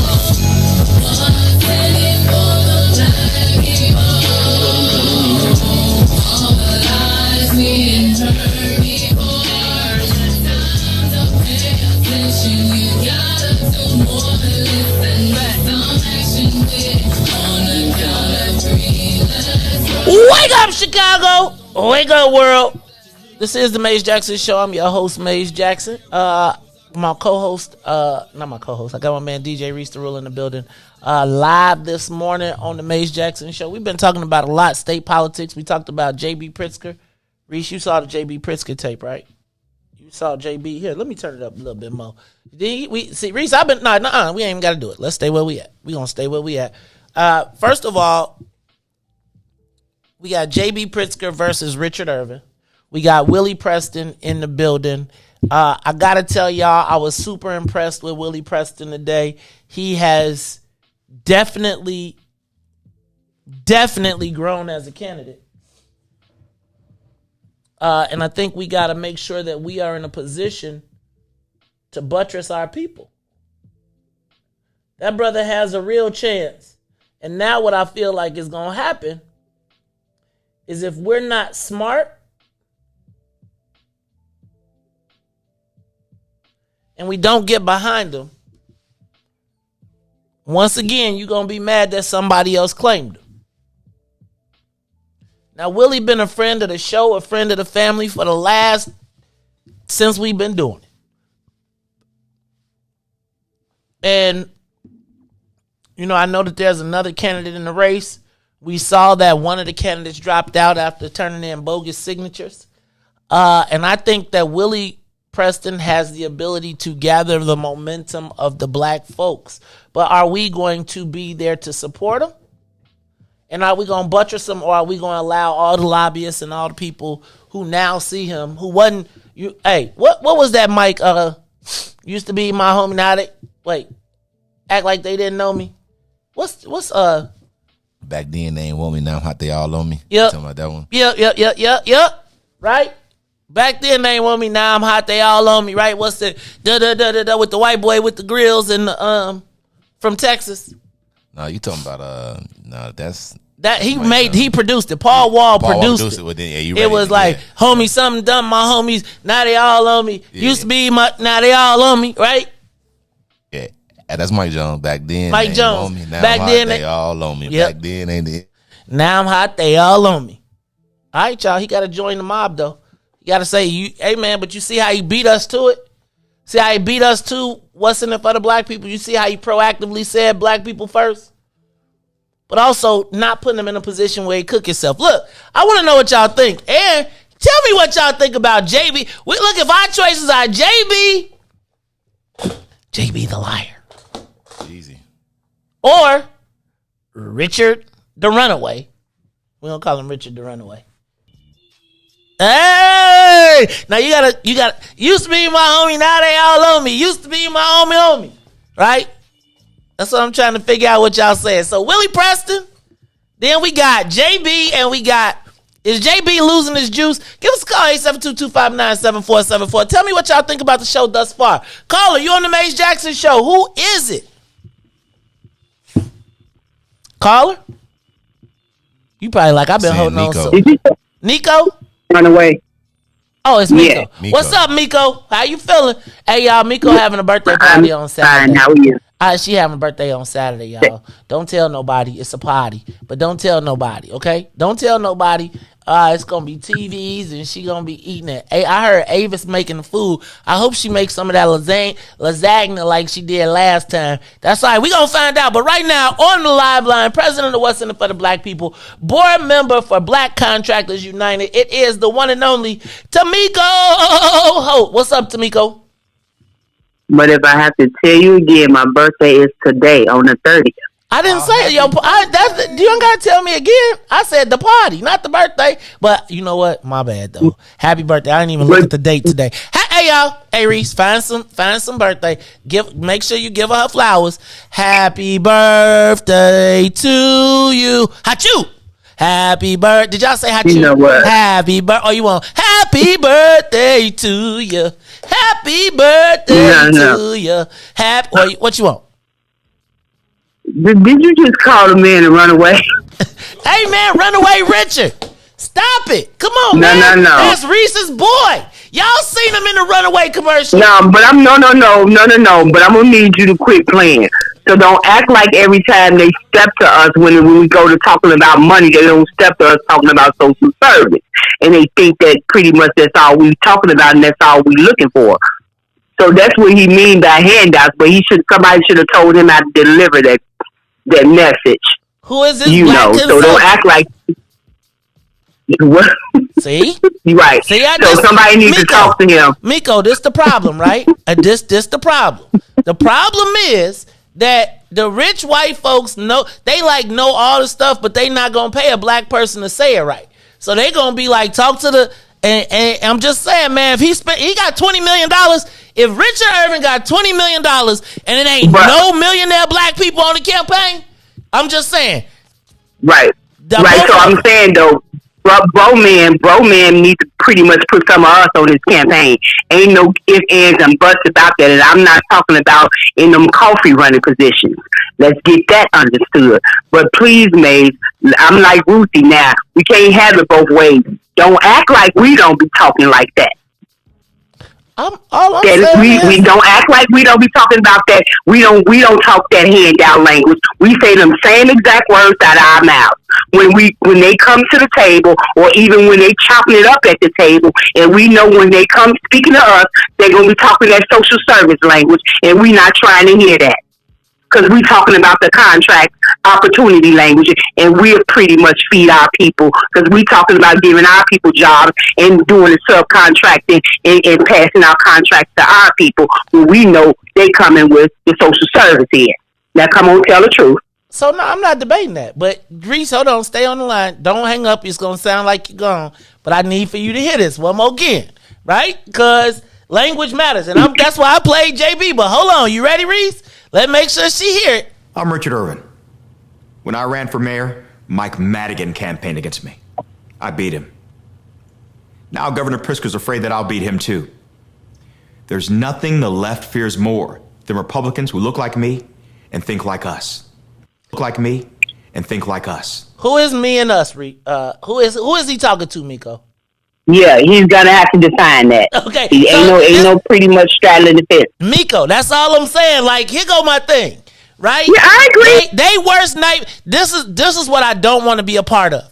I don't want them to be cynical and use a black dude and be like, aha, we got you, and then we get clearance. So all I want is to hear from Richard Irvin. Agree. I want to hear from Richard Irvin. Look, if he say, hey, y'all, if he came in here and did like Willie Preston did, right, and said, look, I got an election to win. But look, and I'm talking to y'all, and then I'm cool. But if he say, Tamiko, I done been, hold on. Who look like me and think like us. The left fears more than Republicans who look like me and think like us. Fears more than Republicans who look like me and think like us. I gotta know who the me and I know who the me is. Who is the us, and what do he say when he comes to talk to us? See, here's the challenge, and this where I'm at, because I think we do say we don't want no handouts and we want a peace. My challenge, Miko, is that it's like even when they put the slave in the commercial, they were trying to talk to ADOS, right? Like essentially they were trying to say, hey man, I'm an American descendant of slavery. But it's somebody white translating our thoughts and then giving them back to a black guy. I got to hear from the black guy, right? I just don't want them to be like, aha, because I know they got us in a pickle, right? What we gonna vote for JB who lied to us, right? I played JB because Miko, you was here. That's why I named all the people that was here when he came and sat right here and lied to us, and we passed and we said, okay. So now we got the liar, and then we got the, hold on one more time because I got to understand what this means. Look like me and think like us. I got to understand that. And I got to have him say it, not us interpret it. Because I will be with you on we do talk like that. But we don't talk like that to white folks. Okay, so can I get my kudos? I called it on JB.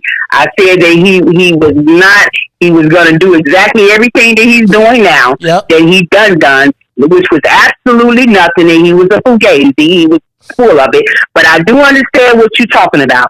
Brother man, stop talking at us and you come on to the table. You got to come talking to us. You can't use no in-betweens to come talk at us either. You have to come talk to us yourself.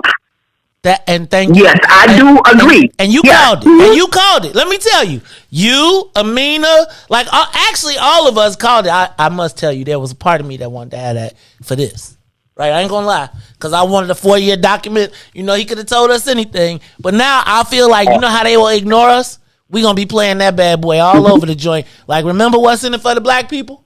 Remember how what you said what you said? But now, Miko, I need for you, and I got a friend out in the universe who be telling me, we gotta talk Juan Thomas. Where you at, Juan? Get your boy Richard over here. Hey, we want to talk to JB Pritzker too, right? I mean, we was good enough before. So all I'm saying is, and Tamiko, I can't wait till we have our debate. Because when we had a debate, that's going to be where it all come out. Now, happy birthday to you. We are going to see you on Saturday.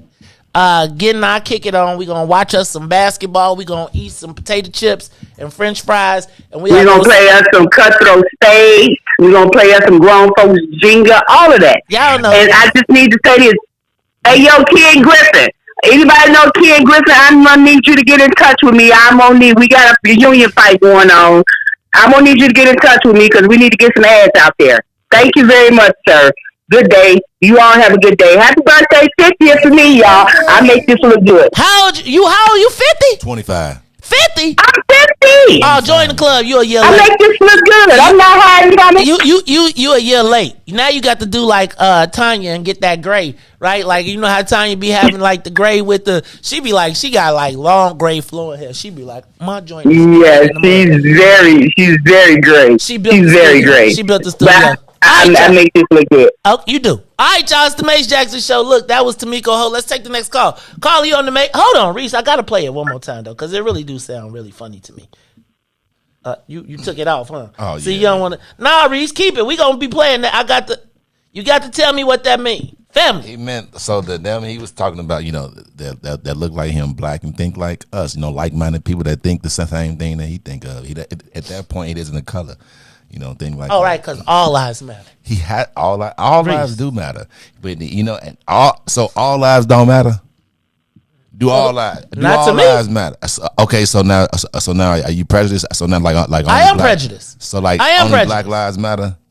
Only Black lives matter. That's the ones I'm worried about. They already got an insurance plan for the white folks. Let's just say when one of your kids fall in love with a white person, with a stripper, a white person, and they have a child. Are you don't love that? Hey, dog, don't be wishing don't be saying, play on your own family. Look, my kids be looking around. Look, I be looking like, hey boy, I be like, I have to use your cone to bring her home. I be telling my son, hey man, look, my son likes thickness. And so I'm not even worried about it. I'll be like, boy, you thin. He be like, I said, how you a little thicker, Dad? But he had to say all lives matter, but Black lives matter. Like he can't say that because he don't lose the vote. So we have to I'm gonna tell y'all this. These other people, JB, look like me, all them, and think like us. All these people be coming in and think like us. All these people come in here and they lie to us. We just had JB lie to us. You feel me? So they have to say certain things to like get in and think like us. Who look like me and think like us. You suck.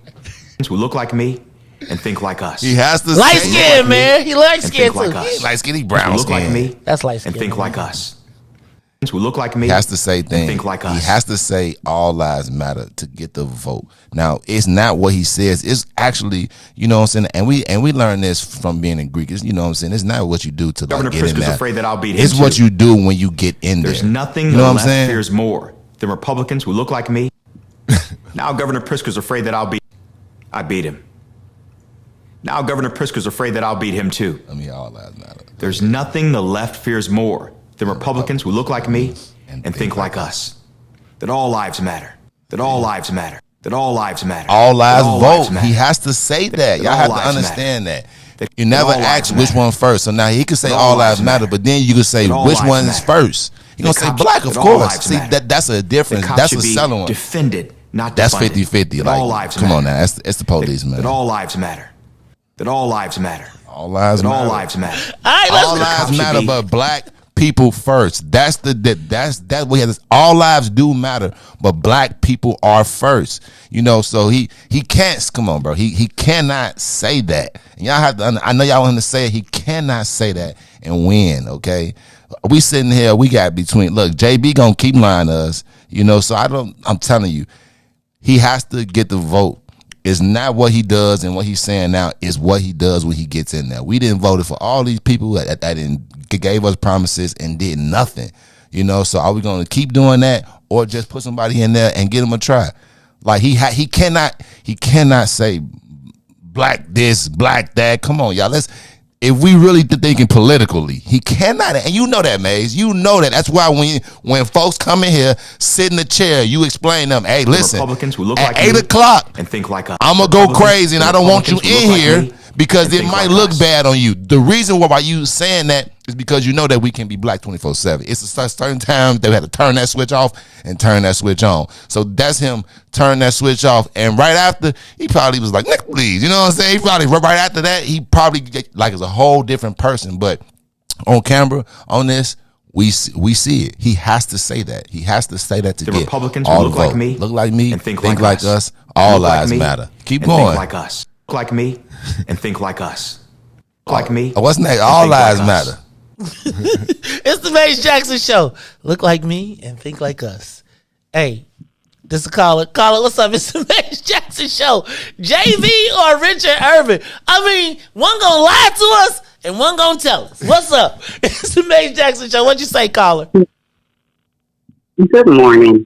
Good morning. This is Diane. And may I go back to earlier before getting to Pritzker and Irving? You mentioned about Leonard. Thank you.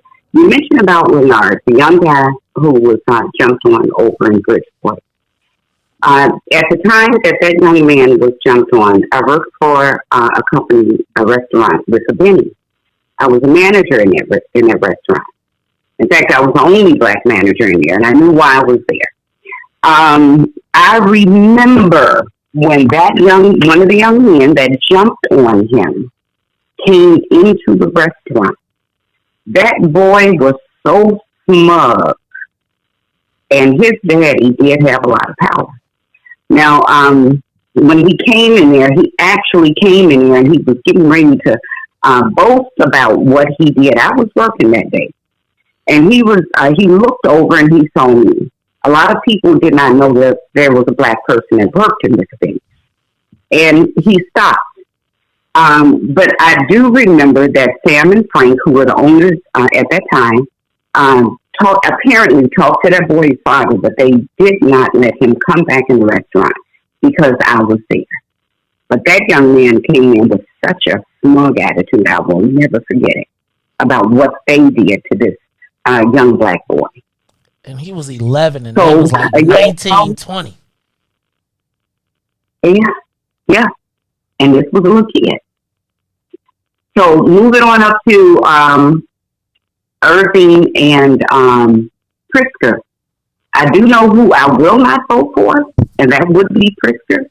I look at it, I think about Obama when he was president.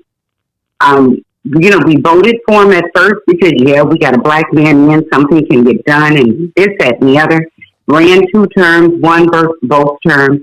The second time I voted for him was in the hope that this time he could do something for us, because I assumed the first 4 years he really had to figure out what he could do for his people. Second term proved no different than the first. My daughter, who was in college at that time, my youngest daughter, wrote a letter to Obama asking for help for student loans. We did get a reply, but his reply was, well, and this is not an exact, well, Latifah, I'm glad you're in college. I'm sorry, there's nothing we can do, look into, things like grants, and we still got the letter. That's not an exact quote, but that's close enough. So I don't want anybody else that reminds me of the Obama administration in any office that I have to live to see. I want somebody who I can feel confident in voting for. I'm uncertain about Irving, but I need somebody who I can be confident about voting for, who's going to do things for our black people. We've done things for other people as long as I can remember, and that's been as long as I've been living, and I am over 65. But we haven't done anything for us, not since Mayor Washington. And that's who we need. We need some Mayor Harold Washington who's going to fight for us in the office. So I don't know what. I don't know what to say. I'm not quite sure what to do, but I know it's not Pritzker. I'm on the fence about Irving, and I don't know. So I'm curious. First of all, thank you for your call, and thank you for the time. Don't hang up, Riis. You hung up on her? Dang. No, see, now your hang up work. Now your hang up work. See how now your hang up work. But it's all good. It's all good. See? I let that go, man. See, I was saying. I did. I did. I was just saying, though. I did. You know, I could have been way worse. Anyway, it's the Maze Jackson Show. Anybody else on that line? I want to know what y'all think. Like, I do feel like what she said, though, I do feel like we're in a real conundrum, right? Like, you go back. What's good, peeps? What's good? What's up, Devo? How you feeling, man? Hey, man, first of all, man, happy birthday to my president. She's just a wonderful person, and I appreciate everything that she does, her passion, her fight, her grit, her tenacity. She's just dope. So wherever the party at, that's where me and Tamika going to be at, because we rock with Tamika the long way. On the Den takeover, we talked about Richard Irvin, and we really need Richard Irvin to come talk to the people, man. And you know, it wasn't just the slave video. Now it's this video. So if he's just playing a role, hey man, we get it, we understand it, but we need to hear from him in an unfiltered, unhandled type of way, so we can assess his how he values his blackness. You know what I'm saying? So we just need him to do that. And I didn't vote for JB the last time. He is a liar. I don't think that he's credible. So, you know, that would be a non-starter for me personally. But I really just want to hear from Richard Irvin and really give him a chance. I don't rock with Black Lives Matter as the organization myself. So, you know, I understand I understand what you got to do what you got to do. But, you know, Ken Griffin, man, hire some real people real black people that can articulate the message accurately of what you're trying to do. Because what you're doing is you're pushing away people who would consider Irvin's candidacy because we don't feel comfortable with this type of rhetoric. You know what I'm saying? We want safe streets. Willie just came on. Man, shout out to Willie. We want safe streets. That's what I want for my family. Hey, if you do wrong, hey, bro, you might have to go sit down for your safety and mine too. But this, you know, who look like me and think like us, no, I look like you and I think black. That's how I think. Because every day I'm a target. So we just need him to come in and sit down. We need JB to come sit down and so he can get this work too. You know, we equal opportunity smoke givers, bro. We don't have no favorites. We compassionate, but if you wrong, you wrong. And you gonna get this work. There it is. That's it, man. We getting together. Hey, what's the I just need to know where the party is, man. You know what I'm saying? Oh, so you know, I'm gonna send you the exclusive invite. It's gonna be, you know, it's gonna be Saturday. It's gonna be Saturday Final Four action. TP, we getting it in. It's gonna be the Den in the building. Big Swill. It's going down. Final Four. And I hope if anybody on this squad is rooting for Duke, I'm telling all y'all jump off the rocks. It's the Maze Jackson Show. We got any callers? Hold on, Devo. So hold on, Devo. But before you go, your credibility is shot. We know we had that conversation about, and you ain't. You know what I'm saying? You supposed to do that after you got off, and you didn't. So your credibility, it's all good. You know I'm just messing with you. All right. Look, you like, I want that smoke because Devo. Hey man, you got 1,000 wins, bro. Y'all ain't telling me. All right, check this out, Riis. We're gonna take a quick break, but I want you to come back to the audio. We're gonna go back to JB Pritzker playing, and then you doing any traffic and weather, any of that? Okay, so we're gonna play some JB Pritzker. You can hear a little bit of his old interview from 4 years ago. Maybe we can get him to talk about cannabis and all that good stuff. Hey y'all, it's the Maze Jackson Show. We'll be back after this interruption. Out there that anybody wants to ask, I need to check my list. People who come to MacArthur's have been terrifically welcoming, and I love it. I mean, it's not here in Illinois, but I just want to say, just real quick, in the state of Illinois, if you are in jail but you are not convicted of a felon, you can vote. They actually do voter registration, and they actually vote at the county jail. But they don't make it happen. I mean, the problem is it's not easily available to people, and people are not informed. Got it. JB, I'm gonna do some quick questions, and I'm gonna give you an opportunity to close. Who's your favorite black business? Gosh, that's a good question. I have a friend who created a business that I think is, I mean, it's not here in Illinois, but I just want to say, it's a creative business, so they're in the tech business. What they do? Come on, man. What's the name of the company? I don't want to call the guy out. You can't help it. I mean, I think if a billionaire said, this is my favorite black business, I'd be happy to know it. I'm saying, help him out. All right, well, I'm going to go to something in Illinois, because I'd rather do that. Okay. I spent a lot of time, MacArthur's. I think that's one of the greatest places, honestly. And I do. I think it's one of the greatest places, and I go there all the time, mainly because the people who come to MacArthur's have been terrifically welcoming, and okay. So for real, a billionaire comes and talks to us and tells us that the favorite business he has in the state of Illinois is at MacArthur's. Now, there's probably nobody that appreciates or loves MacArthur's as much as me, or I like it as much as anybody else. But if you are talking about a billionaire, and a billionaire tells you that the number one business he can name in Illinois is MacArthur's, like, cuz, I just thought you need to hear that. Come on back. I'm going to play it again. one of the greatest places, honestly. And I do. I think it's one of the greatest. My favorite black business, I'd be happy to know it.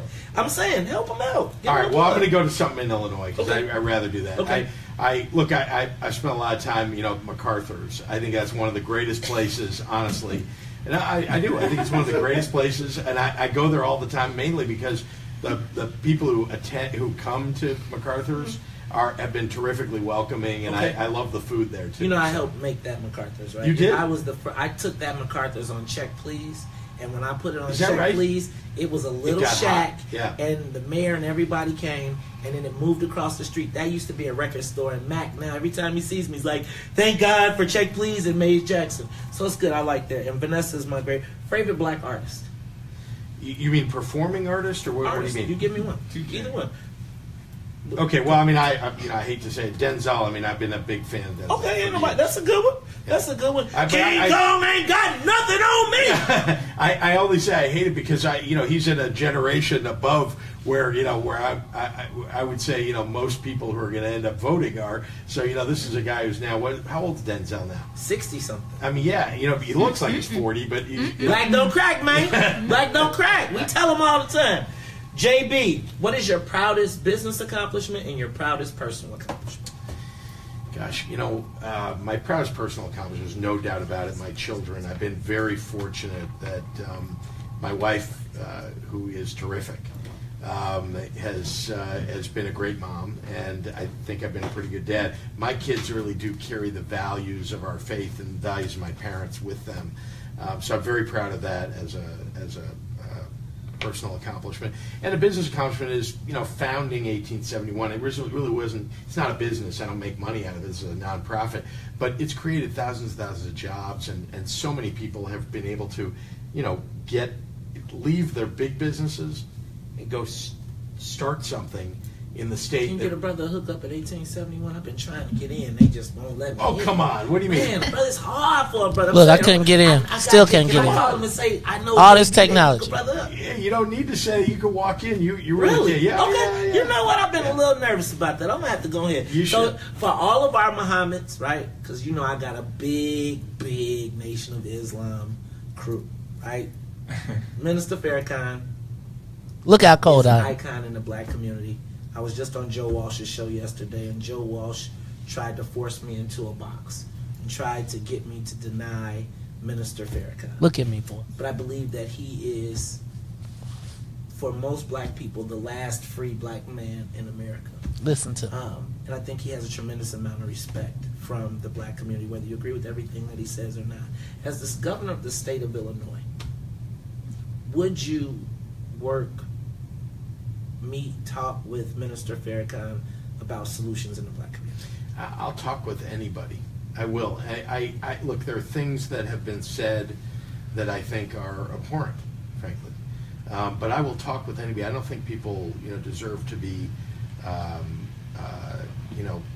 tossed aside because they have said things that they may regret. Because I think he does on occasion regret. But I have to say, he's said some things that are pretty horrific. Things that are, I'm Jewish, and some of the things that he's said about Jews are, unfortunately, they're things that you hear. I helped to build the Holocaust Museum here, and there are things that were said, unfortunately, about Jews before the Holocaust, and that led people to dehumanize Jews. And so, unfortunately, when those things get said, I have a visceral reaction, a very personal reaction to those things. But, I of course, I'll talk to anybody. So I think that is what's key, is that there is the opportunity to talk. I'm going to tell you, JB, that he didn't, though. For whatever people feel about Minister Farrakhan, black folks respect and love him across the country, and I think that he would be a great asset to coming up with solutions for the black community. But I just appreciate the fact that you would talk. JB, you're not going to be at the What's in It for the Black People candidate forum.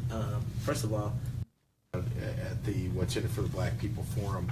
I'm glad you're doing that for it, and I am sorry that I'm not able to attend, and I'm glad we're able to do this. But look, I think the big thing, and I hope you'll press the other candidates on this, because I put forward a plan, is what are you going to do to create economic prosperity in the black community? What has he done? Critical. That's the thing that I'm focused on in this campaign. Let me do that again. That is critical. Because I put forward a discussion today about many of the things that we'd be talking about at the What's in It for the Black People Forum. I'm glad you're doing that for it, and I am sorry that I'm not able to attend, and I'm glad we're able to do this. But look, I think the big thing, and I hope you'll press the other candidates on this, because I put forward a plan, is what are you going to do to create economic prosperity in the black community? That is critical. That's the thing that I'm focused on in this campaign. We've got to make that happen. For too long, the black community has been left out. And I think I've been very cannabis, focused on this gaming, issue throughout, healthcare, and frankly, throughout my life, and trying to lift up black families. Like I said, the many things that I've been engaged in over a lot of years have really been partially economic issues, like childcare, like preschool. These are hugely important. If there is not childcare available, quality childcare, you can't hold a job. Many people, right? If you don't have childcare assistance, you got to quit your job. And so we've got to make sure that we're providing those kinds of supports at state government level. Now, I talked about jobs, though. I mean, that jobs. I'm the only guy that's created thousands and thousands of jobs, and I know that I can do it across the state of Illinois and specifically for the black community. JB Pritzker, you are here. It is In the Den with Mays Jackson. I want to tell you thank you for coming out today. Hey, this primary is getting ready to be battle royale. I think it's going to be, I've been involved in some tight ones. Maybe come down to 7,000 votes. So I think that it is important that we all get out, we turn out to vote.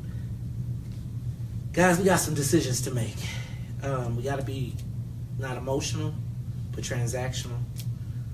Got to figure out what's in it for the black people. JB, we got a list, right? We got a list. And at the end of never took the list. This cycle, we are the gubernatorial candidates. We are going to provide both of them lists. And whoever checks the most boxes, check the most boxes off the list, those are the people that we're going to be trying to support. So I look forward to sitting down with you again at some point. Never again. To discuss these opportunities. But we got matter of fact, he dodges me now. I'm not only ready to look at it, I'm ready to go after it. All right. With that in mind, ladies and gentlemen, this is In the Den. I'm your host, Mays Jackson. It's the Mays Jackson Show, man. Riis, it's like that. We got that. You can get with this, or you can get with that. I'm Richard Irvin. When I ran for mayor, Mike Madigan campaigned against me. I beat him. Now Governor Pritzker's afraid that I'll beat him too. There's nothing the left fears more than Republicans who look like me and think like us. That all lives matter. That cops should be defended, not defunded. That handouts keep people down. But maybe that's what liberal politicians want. I'm Richard Irvin, and I'm their worst nightmare. Man, I'm in a conundrum again. Don't know what to do. Give us a call, 872-259-7474. That was JB Pritzker, Richard Irvin. JB came right here and lied to my face for a whole hour. I played it back just because, there's so many stories behind that I really could tell y'all that I can't. But man, what y'all think? Give us a call, 872-259-7474. Has JB delivered for black folks? I see Gator got his sweatshirt on. Right? So I know that means the campaign season is on because my man Gator Bradley is, he is a walking JB Pritzker billboard. And I want to respect him for getting his piece. but has he ultimately delivered for us? And is that our alternative? Give us a call, 872-259-7474. Let's go to the live line. Riis, who's on the line? Caller, are you there? Yeah, good morning. Good morning. I'm here. Can you hear me? Yes, I can. Go ahead, caller. All right. Okay, well, yeah, first I'd like to say, I really enjoyed Willie Preston because what he is speaking is definitely true. These unions, the pipefitters union, they moved out to Mokina to keep from being fair to black people. And a lot of Latinos are welcome into the union where blacks can't get in right now. So yeah, that's been a big problem, a huge problem. You really hit on something with that. But for JB Pritzker, he's playing chess, while everybody else is playing checkers. Let me ask you this: who would benefit from Richard Irving splitting the black vote and splitting the Republican vote? It would be JB Pritzker. Who has more in common, JB Pritzker, Ken Griffin, or Richard Irving? So, as we all know, Pritzker is no stranger to the the backroom deal, and it wouldn't surprise me, and this is all supposition, but it wouldn't surprise me if Pritzker said, "Hey, look, Ken, I'm gonna give you $20 million. You run this brother, and after the election, I'll pay you back." So and it's always plenty of black folks, willing to allow themselves to be used as a chocolate-covered condom for white people to screw us and then summarily discard them. And that was a good one. It just, chocolate covered. It's just how it is. I'm using that. Don't be mad if you hear that in a speech. A chocolate covered condom to be used to run up in us and then discarded. I'm using that. I will tell you, I don't agree with your premise that JB Pritzker can afford to split the black vote. JB Pritzker needs a consolidated black vote with turnout to be successful. That is really his only path to victory, because white folks, if he split white folks 50-50 and black folks give up more than 5%, he's cooked. Let's go to the next caller. Caller, you on the Mace Jackson show. JB Pritzker came on. Man, I just played it. I ain't gonna call him no names. You heard what he said. You saw what he did. It's 4 years later, and now we got him or Richard Irving. Well, we also got Darren Bailey. I'm gonna have to pull Darren Bailey's commercial because we might pick us a hillbilly white guy too, who has a black running mate, by the way, who don't like black people. But that's a whole nother story. It's the Mace Jackson show. What's up, caller? Good morning. How are you? This is Katie. Hey, Katie, president of the phone club. and co-chair of the Southwest chapter of the Black People First Party. Thank you. Richard Irving, this commercial doesn't do well with me at all. I said if he lets these people do this to him, he's not creative enough to guide them to give a better commercial that's respectful for people that are on that get help socially. I mean, it doesn't make any sense. I mean, it's no respect. A lot of people are on these programs and stuff because they can't get opportunities in other ways. So I'm Richard it Irvin. really turns me off for him to do that. And then with Pritzker, I don't think both of them. I don't think are creative enough to really do anything for the black people. I think they're run by the rich white people. You can see it in the weed and the gambling. And so that's my thoughts right now. Thank you, Katie. So we're in a bad situation. I appreciate you. So, look, we're not done, though. So, thank you for Katie. I just want to, Riis, we got options, though. We do have options Here is the latest campaign ad by downstate candidate Darren Bailey, who does have a black running mate. You ready for this one? All right, here we go. Ready? Here it go. A third-generation farmer, Darren Bailey learned the values of hard work, honesty, and faith. Darren took those values to Springfield, stood up to the Madigan machine, fighting every single tax increase, sued Governor Pritzker, and won to keep Illinois open. Now Darren is running for governor with a plan to cut taxes, increase police funding, and prevent voter fraud. Darren Bailey, the only true conservative Republican for governor. Join our movement. I noticed he didn't put the black lady in his ad, though.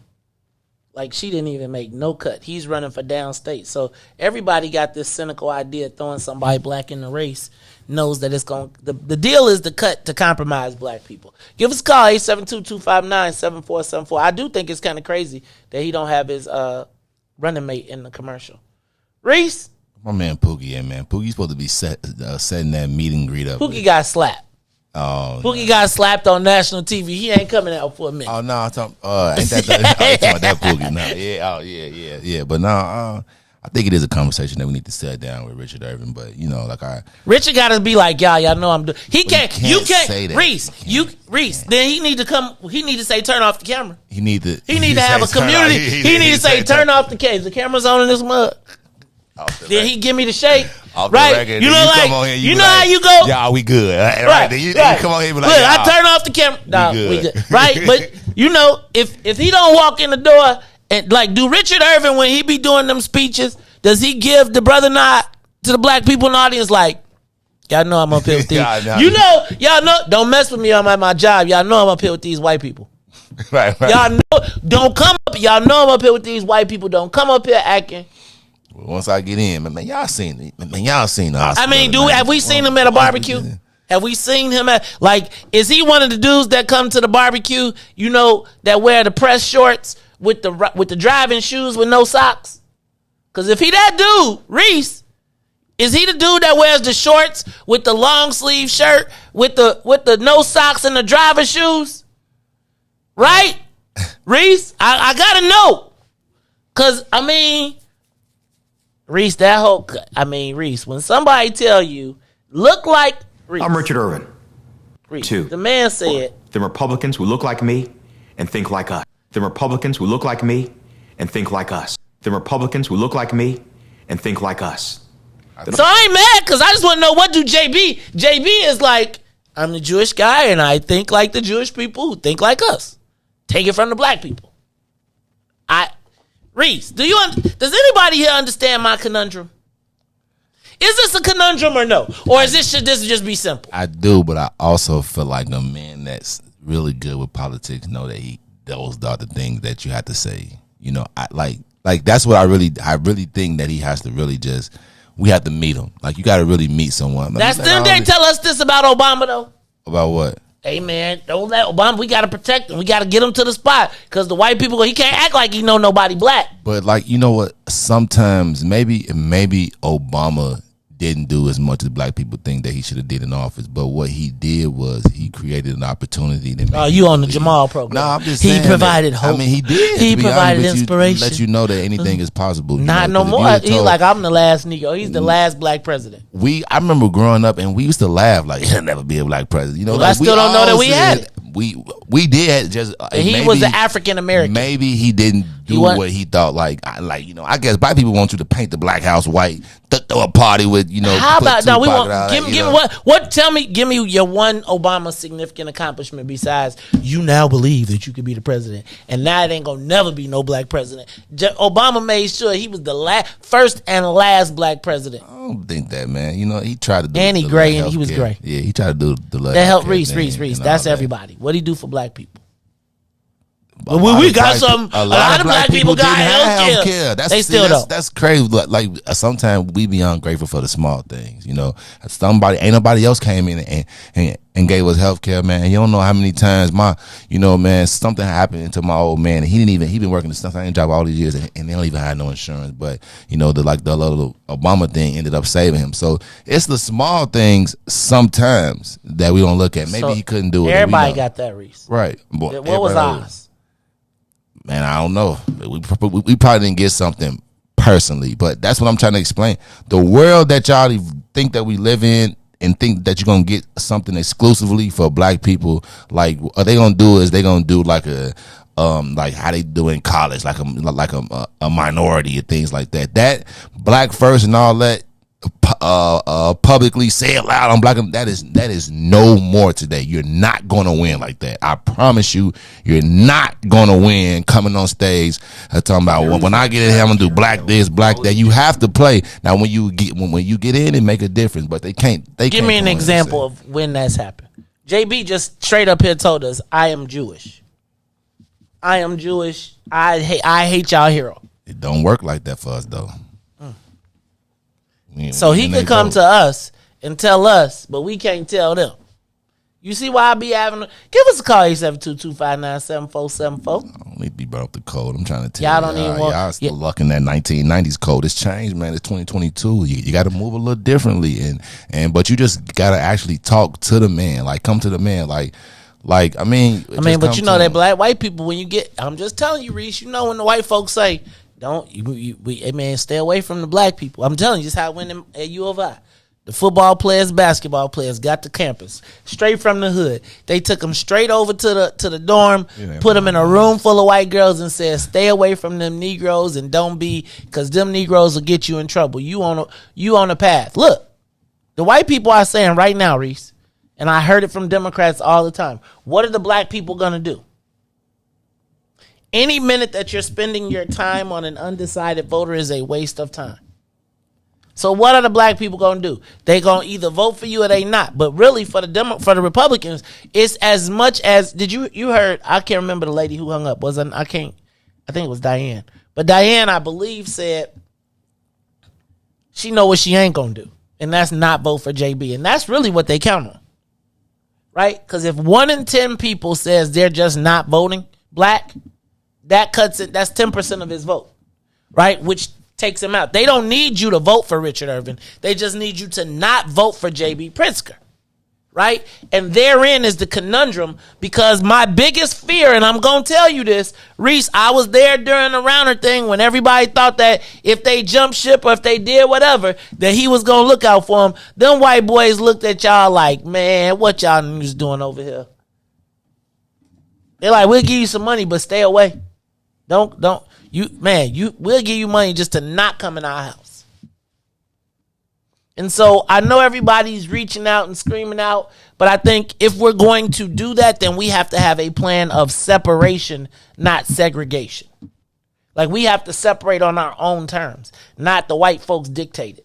And I just don't know, Riis, but I do know JB Pritzker was up in this month. He sat right here and lied to us. He has been a great mom, and his favorite business is that there is the opportunity to talk. I'm going to tell you, JB, that it's fast. We'll name a restaurant too. For whatever people feel about Minister Farrakhan, black folks respect and love him across the country.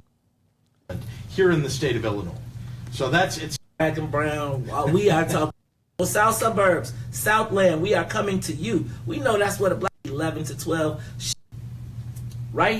I told her I'd gone in to vote early. Thank you very much. Yeah. Thank you very much. Can I put that right? One of those? Can you get me? Did you? Yeah, I hold one of those. Let me get this.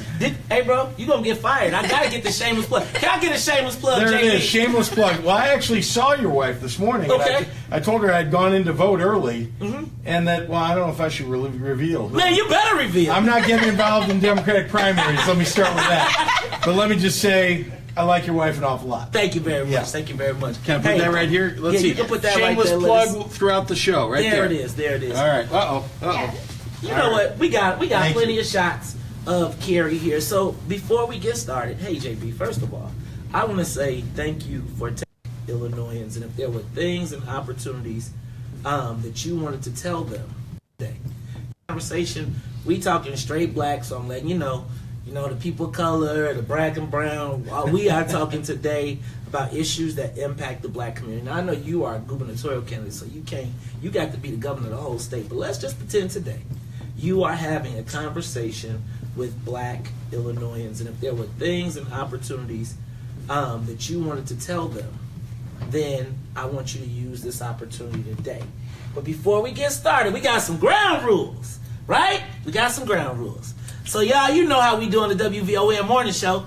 You know how it goes. You get 3 trumps. You get to use Trump 3 times. Here's your 3 Trump cards. You get 3 rounders. 1, 2, 3.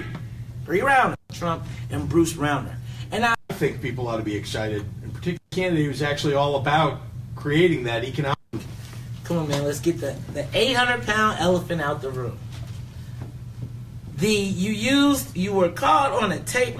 You were on a tape, and I don't want to say caught because I'm just gonna tell y'all, you do not want to hear any of my phone conversations. Cause JB, I ain't gonna even lie, man. If they tape me, they might have heard me talking about you too. I still like you. You my man and all. You cool. But talk to me about you referring to the what were the words you used as relate to crass? The 2 words you used were crass and I lost my note. Why'd you use and least offensive? Talk to me about the use of those. Let's get that out of the way. Look, I appreciate it, raising. I had a phone call where I was trying to advocate for appointing an African American leader to replace Barack Obama in the United States Senate. And I've known Jesse White for 35 years. I think he's a statesman and a really, really great human being. And so I was advocating for him. And I made mistakes on that call. There's just no doubt about it. But, when I'm wrong, I say I'm wrong. And I take responsibility for it. And I did. I had taken responsibility for it. I, though, believe that having spent decades working with the African American community to do some pretty big, important things, like provide, child care for thousands and thousands of African American children, and expanding the school breakfast program. You stole that from the Black Panthers. President Obama got passed to hundreds of thousands of kids, many of them African American. That to me, those are examples, and creating hundreds of jobs, I might add. I'm somebody who has spent a long time working with African American leaders to get real things done for the black community. How'd that work? And so that, I think, hold on, caller, I'm gonna take you. Speak volumes, particularly in the context of political attacks. That I'm somebody who is genuinely fighting for economic justice and for social justice, and somebody that I think, if you look beyond the political attacks, you'll see my real record over decades. Okay. So, I think that what I heard on that phone call was political strategy. I try to be as real as possible with my audience. And I think that, guys, as we talk about these things, a lot of times what we try to do is figure out tactics. How do I get my goal, my end? And I'm going to just tell you that conversation that you had has probably been had by 50 different people, 50 different ways. And I think that it was an opportunity for people to get emotional. But I have really decided that in the political world, we got to get past emotion and really start talking about the transactions. How do we move forward? How is JB going to make it better for the black community? So JB, I'm going to start right here. In Illinois, black people are, according to the University of Illinois Chicago, black people are last in 16 of the economic indicators. We have the highest unemployment in the country. That's right. It just seems like, and 6 of the 10 worst cities for black people in America are in Illinois. I know that Bruce Rauner has been a governor for 3 years, but this seems like this has been a problem that has been decades in the making. How do we get out of this? Maybe a couple centuries in the making, frankly. Okay. And that's why I think the focus has to be on economics. We could talk about civil rights, and I've been standing up for civil rights my whole life, but we have got to get down to economic justice. And what do I mean by that? I mean black ownership of businesses. I mean procurement dollars from the state of Illinois. I mean making sure that we're creating black millionaires and that we're creating prosperity in the communities. That, honestly, we have got to start moving there, and you got to have a governor who's got some experience helping people create small businesses and grow them. And one of the very first things that I did in this campaign was introduce a plan to focus creation of small businesses in the black community. fact, my original plan, like month into this campaign, focuses on providing a small business loan fund from the state, because there's only one black-owned bank that's owned by somebody. Now it's none. Oh, really? And there's another What bank is that? black-owned bank. There's ISB, Okay. ISF, right? Okay. ISF, and Seaway, which is now owned by somebody in North Carolina, but at least it's here. But the truth is that we got to get capital out into the community where people have the entrepreneurial and capability and creativity to start businesses. Because here's the critical thing I want to say: in communities, when somebody who lives in a community starts a business, they hire people from the community. When there are profits made by that owner in the community, those profits stay in the community. And when that owner decides to grow the business, they don't grow to another state. They grow to 10 blocks away or the next town over. And to me, that creates jobs in the state of Illinois and creates jobs in the black community. So, JB, I spent a lot of time in Springfield, and I think that when I read your plan, then I read Pat Quinn's plan, and then I read Rod Blagojevich's plan, and then their plans weren't all the same, but everybody had a plan to fix the state. And then it just seems like every time they got a plan to try and do something, they can never seem to get past the real 800-pound gorilla. Here we go. Which is the Speaker of the House, right? When you talk to black lobbyists, when you talk to black folks, every time we figure out a way to get our piece of the pie, they insert someone in. Maybe it's a procurement director or someone else that kind of thwarts the process. JB, how are you going to be different than any other governor who has had to face the Speaker, who is, in my opinion, not only the governor, he's the governor, he's the Speaker, and he's the Senate President? How do you overcome that? Well, first of all, let's recognize the difference between me as a candidate and as somebody who might be governor and the current governor and the governors that you mentioned. Okay. And that is that I actually have a history of getting big things done over decades for working families across the state, for black families across the state. And so having that history allows me to come into office with the fortitude, the experience and fortitude to actually get big things We'll done. take your call. Look, what happened over Bruce Rauner's 3 years? He was unable to reach agreement. That's one. That's one. We got one. But he was unable to reach agreement. You have any Madigan cards too? We should throw those. No, you can use as many Madigan as you want. Okay. So here's the thing: that he came in and was unable and unwilling to actually get anything done because he was unwilling to sit down and work it out. Look, you may not like the person on the other side of the table. You may not agree with the person on the other side of the table who's the Speaker or the Senate President, but you are obligated, when you are governor, to work it out and get things done for working families in Illinois. So I come into this completely independent. I don't come out of somebody's political organization. I come to this with a history of getting big things done and a willingness to sit down and work it out. How did we get all those things done that I've done over the course of my life, including creating 1871, which has created thousands of jobs, including, building jobs out of my own business, including building a museum, leading the effort to build a museum that teaches more than 60,000 kids. He ain't answered the Madigan hatred question and yet. Intolerance every year. How do we get those big things done? Same methodology. You bring in elected leaders, community leaders, everyday Illinoisans who care deeply about these issues, nonprofit leaders, and you may disagree, but if I set a vision and provide leadership, we actually can work together to get them done. Now, you're talking about, I know you're... But I'm just saying, you JB, are talking about a speaker. This dude has that's put been people there a in long jail. time. At the point at which he says it's my way or the highway, I haven't seen anybody be able to go around him or beat him. I believe strongly that we need leadership term limits. You got to have leadership that changes over time. I mean, my goodness, He's the same immovable, people. bro. 40 years. I hear it. Listen, I don't. Here's the unfortunate thing: when you're governor, you don't get to choose who the Speaker of the House is.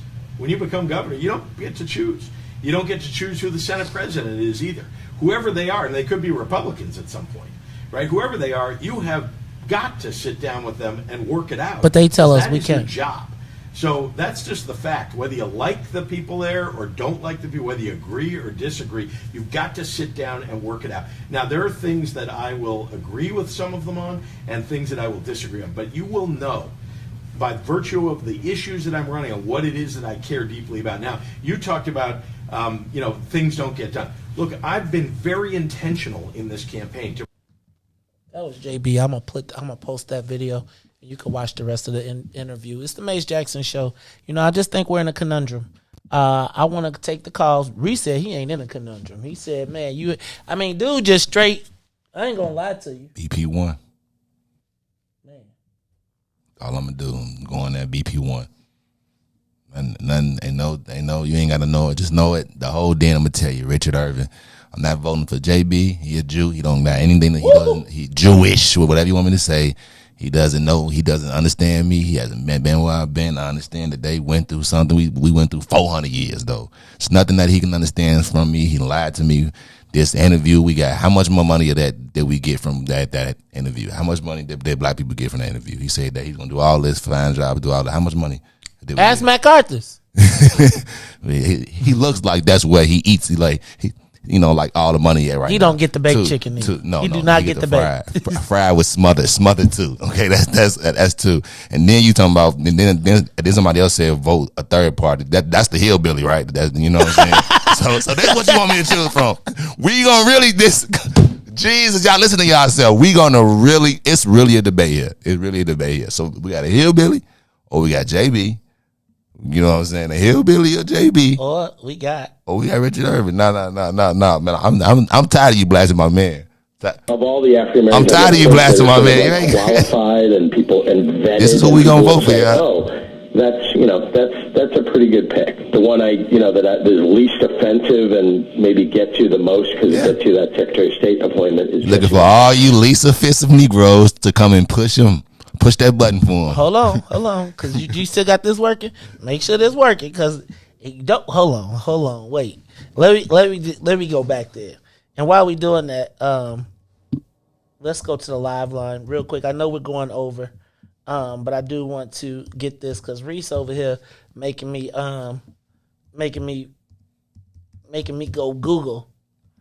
Because I just got to make sure we remember. Like I'm not. So JB has lied to me, right? I'm not really tripping on the fact that same man that keep lying and cheating on you. Y'all just keep bringing them on back. Or you got this new man. You're like, hey, you know what I'm saying? This look a little different. You know what I'm saying? I'm gonna go back to the same old man that keep telling me on lies. And then one day you're gonna be like, he done lied so much. Then you try. Once y'all try this new person, be like. It's like refreshing. You're gonna be like, oh. Watch. Tell me lies, tell me sweet little lies. All right, so hold on, because I want to make sure we don't forget our boy Richard. Hold on. And then you got him ready, Riis. Then we gonna take our call. And then y'all gotta tell me how am I supposed to. Hold on. Oh no. Don't be playing them all. Don't you play that? You be trying to play that slave when they get the people. That's the one I'm trying to find. Yeah, I know. I'm trying to find the slave. I can't find it. In the meantime, let's go to the live line caller. You on the Mace Jackson Show. Caller? And everybody voted now. Hey, caller. You got to turn the TV down in the background. Turn it down in the background.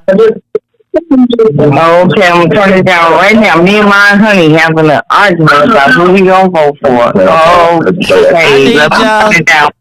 That's what we're trying to find. No, turn it down right now. He says, turn it down. I'm like, he's turning it down. Okay, please. Okay. Y'all about to make me have a nervous breakdown. How y'all doing today? This is the Mace Jackson Show. What's going on? He don't want to talk. Oh, why he don't want to talk? But he has an opinion. What's his opinion? But he does have an opinion. So who y'all His opinion is JB Pritzker. Oh. Mm-hmm. His opinion. And guess what? He came and cleaned up my house. He's a great guy. He's just kind of shy. I listen to you every day. Thank you. Does he? He be mad. He be cursing me out. No, he be mad if he ain't over my house. Now he's over. Y'all, see, watch out. Okay, also y'all over there. But May, no, stop. Now, Governor I remember, because I'm older. I'm 60 years old. Okay. I'm 60 years old, and I remember how the Republicans treated Obama. They just said no to everything. I'm old enough to remember how the Zodiacs treated Harold White. They just said no to everything. And that's why we listen to you every day. Okay.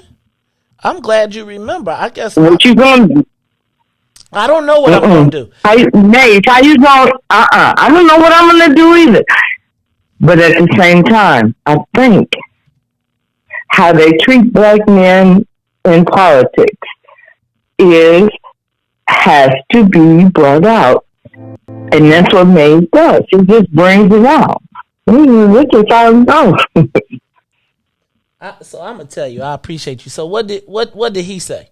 Because I got to hear what he said. So does he know who he voting for? So hold on, before we do this though, because I'm gonna show you. I got to make sure Riis and y'all make sure y'all tune in and watch. They want to know who he voting for. He said he voting for Pritzker.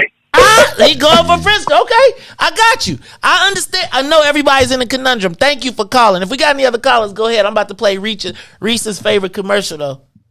I'm about to do it. I'm about to do it for Riis. Here we go. You were just playing it. I don't know what you did. Like I ain't switched chords back. So. Oh, no, I stopped it. I wanted to make sure we got the full effect. Richard Baxter Irvin was born a slave. But he was born a slave. Was born a slave. Was born a slave.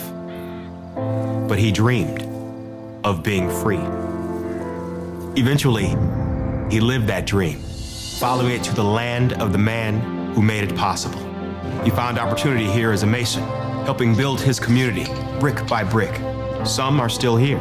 He built a legacy I stand on today. I don't just share the name Richard Irvin. I share his dream of what Illinois could that be, music. where a growing economy provides ladders of opportunity for anyone willing to work, where families are safe, where kids are educated, not indoctrinated, where government guarantees our right to pursue the best life we can, free of oppressive taxes and regulations. That's not the Illinois we have today. Crime is out of control. So is corruption. Negligence and incompetence have destroyed our finances. So taxes go up. People move out because there's nothing you can do about it. But that's not true. I know it's not. I grew up in Section 8 public housing in Aurora, where I now serve as mayor. Mom had me at 16, a single mother working 2 jobs. Didn't have much of a father, but my granddad, son of Richard Baxter Irvin, taught me to believe in myself, to do the best I could at whatever I did, like he did as a skilled craftsman in the factories after World War II. I enlisted in the Army, like him, served in Desert Storm, developed the discipline it takes to complete a mission. So I went to college on the GI Bill, then law school, to become a hands-on prosecutor, going on police raids, taking back one corner or apartment. Get down, lay down, Anjanette! Putting gangbangers, drug dealers, and wife beaters in prison. I've seen it up close. Defund the police is dumb, dangerous, and it costs lives. And I believe that all lives matter. Every family should be safe. Running our second largest city, crimes come down because the police budget has gone up. I hired more cops each year. We've recruited new companies, turned old properties into economic engines, and we've controlled spending, balanced budgets, so residents got property tax relief. My city is now safer, stronger, and full of opportunity. I want that for Illinois. Madigan and his ilk, Governor Pritzker, they've done so much damage. But I promise you, we can overcome big challenges. That's what I'm good at. But we must dare to dream of an Illinois that is free, prosperous, and proud enough to truly be the land of Lincoln again. I'm Richard Irvin. I'm running for governor of Illinois. And I'm not a slave. With your help, we will take our state back. Mr. Irvin was born a slave. Mr. Irvin was born a slave. Mr. Irvin was born a slave. Hey, y'all, He was. That's facts. He was. I got you. I'm mad they put the slave in the commercial. But he dreamed of being dreamed free. that dude would leave his mama alone. Eventually, he lived that dream. He lived that dream. Eventually, he lived it. Eventually, She that white man left her alone. Yeah. And they moved from Tennessee to Aurora. Yeah. Brick by brick. Brick by brick. You see when he put his hand on it and touched it, like he can feel the presence of back in the day, man. You know, so. But I don't know. Like you tried to say, man, in politics, there's never really, you know, it's always really. Look at Riis trying to give me political game. Bad, you know, worse. So I could. So who's bad and who's worse? JB, who's worse? If you okay, JB definitely is worse. You know, but I got something to say. I just really think, like I said, it's not really. I think that the only team of black men that they had that they have on there is probably from like Utah or something. Like, you know, I see he not reaching the people. You know what I'm saying? Like, but yeah, I definitely agree. Sometimes I feel like who, like, you know, like. What, like Richard, like what you mean by that? You know what I'm saying? Like, you know, like you know that the black people gonna ask you like, what you mean? Can we give Richard Irvin not on camera and can we have a conversation? And that's what I really just think. Like, can we just have him in a black town hall? Like, can he come to the black people first meeting on Saturday and just so we could all be like, for real, dog? No phone, like no phone, no phone, no phones, no. We bag up everything. I want to put some fried chicken out there. I want to see if he use a knife and fork. Right, I want to see how he act with rib tips. Yeah, you want to see if he use his fingers. I want to see how he act. Yeah, but right, know. I want him to have to walk through like I want to have a meeting where he got to walk through all the black people, like a closed door. Richard Irvin closed door meeting with black folks. No phones, no phones, no press, no media. We hold it at ECCSC at they giant social room or they room where they got it, and he got to sit down and talk to us. Now, I know there's somebody out here with a beard and mustache and all type of stuff that know, hey, Joe, y'all, we want to hear. We want to talk. And whoever the JB handlers are, right? It's funny because, you know, the black folks going to tell them, you. Remember how Junior was like, when they get in trouble, black folks, y'all going to be the deciding factor. Ooh, you got a caller? Y'all still calling? Tennille got mad at me yesterday. She said they get off at 9 o'clock like it's work. All right, it's the Maze Jackson Show. What's up, caller? Yes. Good morning to everyone. So, JB, I'm not going to vote for him because I forgot that little comment, least offensive, you know, that still just doesn't sit right with me. And I'm willing to take my chance with Mr. Irvin. And yes, I'm a millennial. Okay, because to me it'd be just a payback. The Democratic Party played off of emotions dealing with black people. Now, let's not just focus on this man talking about how his ancestors were slaves. Yes, they were. The lieutenant governor, she did the same thing in her little victory speech. Said that her family came from slavery. The Attorney General talked about in his victory speech how his family came from Haiti. So I wouldn't too much, stress out over that. It's time, and I understand his speech when he says them versus they or whatever. However he said it, pretty much saying that being black and a Republican is unheard of. So, and if you really look at the Republican, beliefs and what things that they're pushing for, you probably find out that we have more in common than you realize. Man, you out here trying to turn black people into Republicans. See what y'all No, Nate.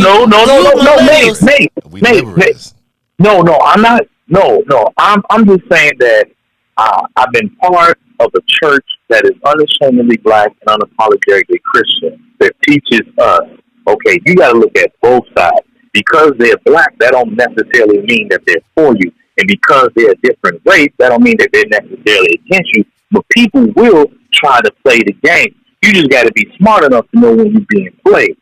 And that whole Barack Obama thing, or whatever, well, he did this and he did that from the other guest that was on there yesterday. Let me tell you, I wouldn't be surprised if he joined somebody's church and then all of a sudden throw them under the bus the same way. I'm just saying. See, y'all. I love the show. Y'all be cutting deep. Riis, that's when you're supposed to hit the lion button. See, that was a deep cut. You supposed to be, that was a lion taking the plug out your ass yesterday. Dang, cuz. You didn't hang up on him, did you? See, look at you. Quick draw. So now you button work.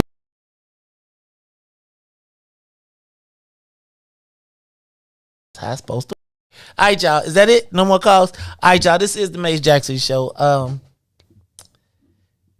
As the child of a descendant of slaves, I never knew that would be a marketing opportunity for both the black and the white, for the Democrats and the Republicans. And imagine the juxtaposition that now the Republicans who freed the slaves are now having to defend their use of slavery in a commercial. Meanwhile, as JB Pritzker lies to us, we had a descendant of slavery participate in the celebration of a creation of a new cash crop of which we did not get to participate. Hey, I'm going to start chopping up that JB Pritzker interview, and I'm going to start putting them back out there since everybody want to talk about like I'm crazy. Can I point out something though? Did y'all notice that the evolution of the questions are pretty much the same? Like I asked the same stuff 4 years ago, right? And they still here. That's the part that's not crazy. Just imagine you ask your man or your girlfriend to stop cheating, and 4 years later they're still cheating, and you're still there with the same Negro. You're the crazy one. Are you serious? Like, but when y'all do get together, it be so good. Mm-hmm. Right, he just be knocking your head against the bedboard, and then you be like, never mind. But he knocked your girl head across the bedboard, and he actually took her to the restaurant. He took her to MacArthur's. You just got backboarded. You got you an Uber Eats delivery. Right, you ain't even get Uber Eats. They was like, you can pick it up. Then you got Uber Eats. I left for delivery waiting for you. You got to stop in. That $1.99 delivery fee was a little too much. I'm just telling y'all, it's the Mace Jackson Show. We be having the worst analogies ever, man. I'm just telling you, because black people be like in every whole situation. I know it's Wednesday, but in every whole situation, you can apply that to black people. You really can. If you ever like black people are the bust downs of the Democratic Party. We are the bust downs. And with the car outside the hallway, where you want it. You want to go to the Cindy Lynn? Take the black people. Yeah, I knew about Cindy Lynn, right? Shamrock. They take us to Shamrock. They take us to Shamrock. They take us to Shamrock while everybody else get the what's that one on Washington? Oh, no. The one that's in the middle of the block. I know. Man, Joe. They be like, what? You be like, I'm about to slide on you. Where you going? Where we gonna go? Meet me on Washington. You mean that hotel on Washington that's in the middle of the block? Where you can see the people hanging out the windows? Where they be hanging their drawers out the window to dry? Yes. At the literal hotel? That's where you want to meet me? I'll see you there. We gonna do better, man. We gonna. Black people at the Cindy Lynn. What's the west side? What's the south side version?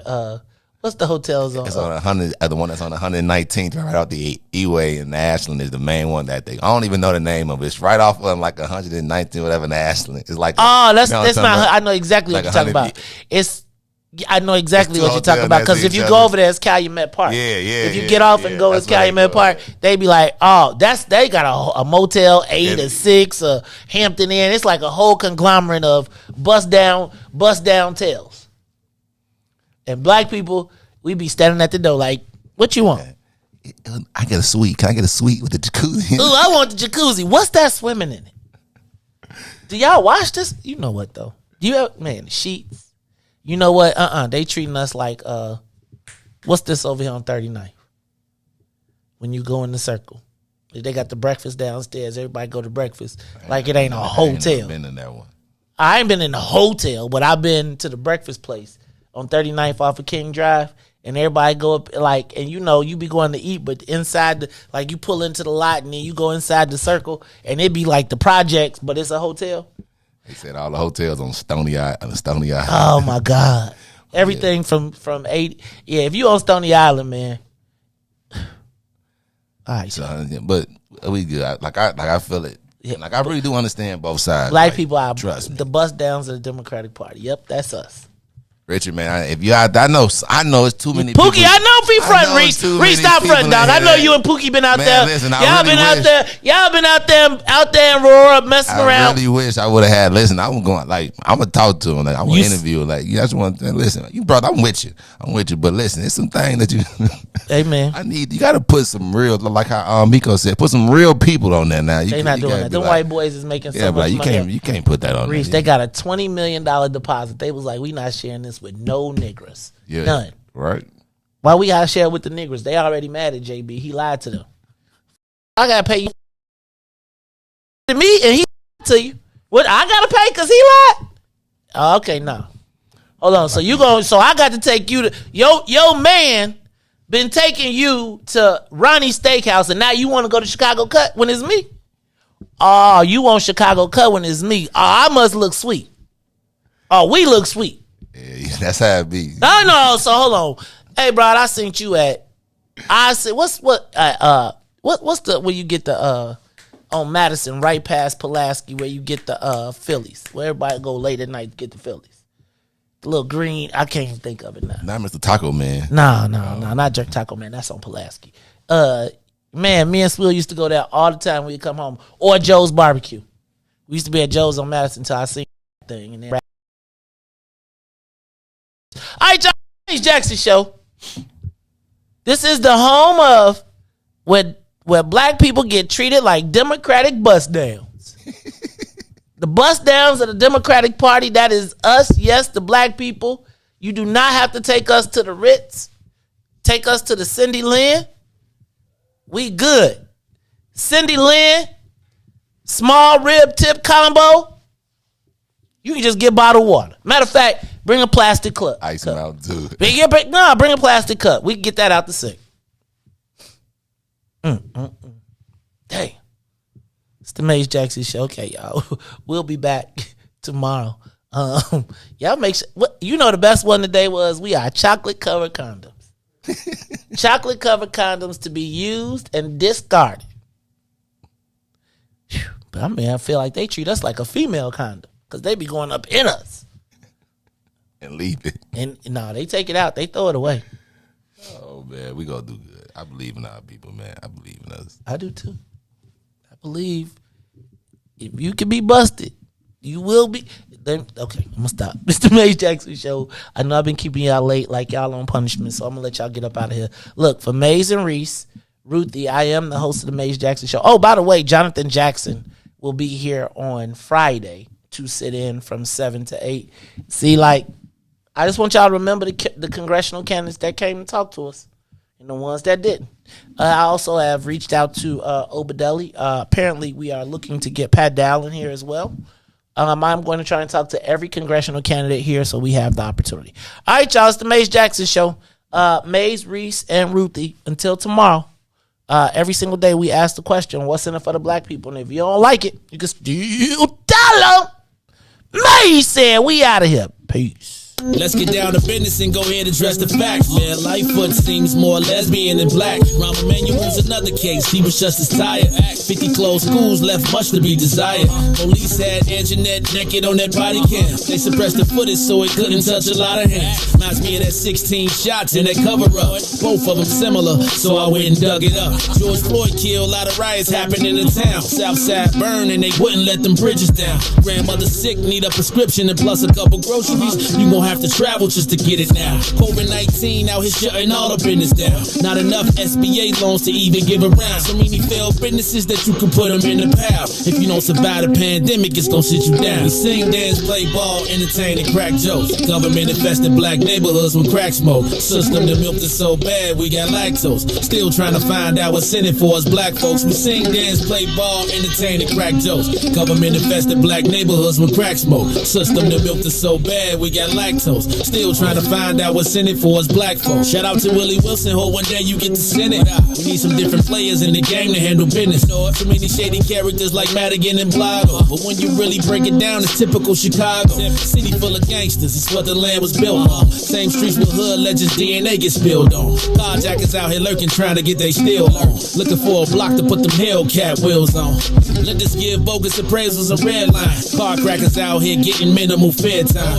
And up the seal concealed carry, I stay with the pipe. But Illinois gun laws giving minimal rights. Stay up on the swivel, make sure I'm moving tight. Check all of my mirrors when I pull up to the light. Pick my homie up from out of town, man, he caught a flight. He was hella nervous, told him, shorty, this a way of life. We sing, dance, play ball, entertain, and crack jokes. Government infested black neighborhoods with crack smoke. System that milked us so bad, we got lactose. Still trying to find out what's in it for us black folks. We sing, dance, play ball, entertain, and crack jokes. Government infested black neighborhoods with crack smoke. System that milked us so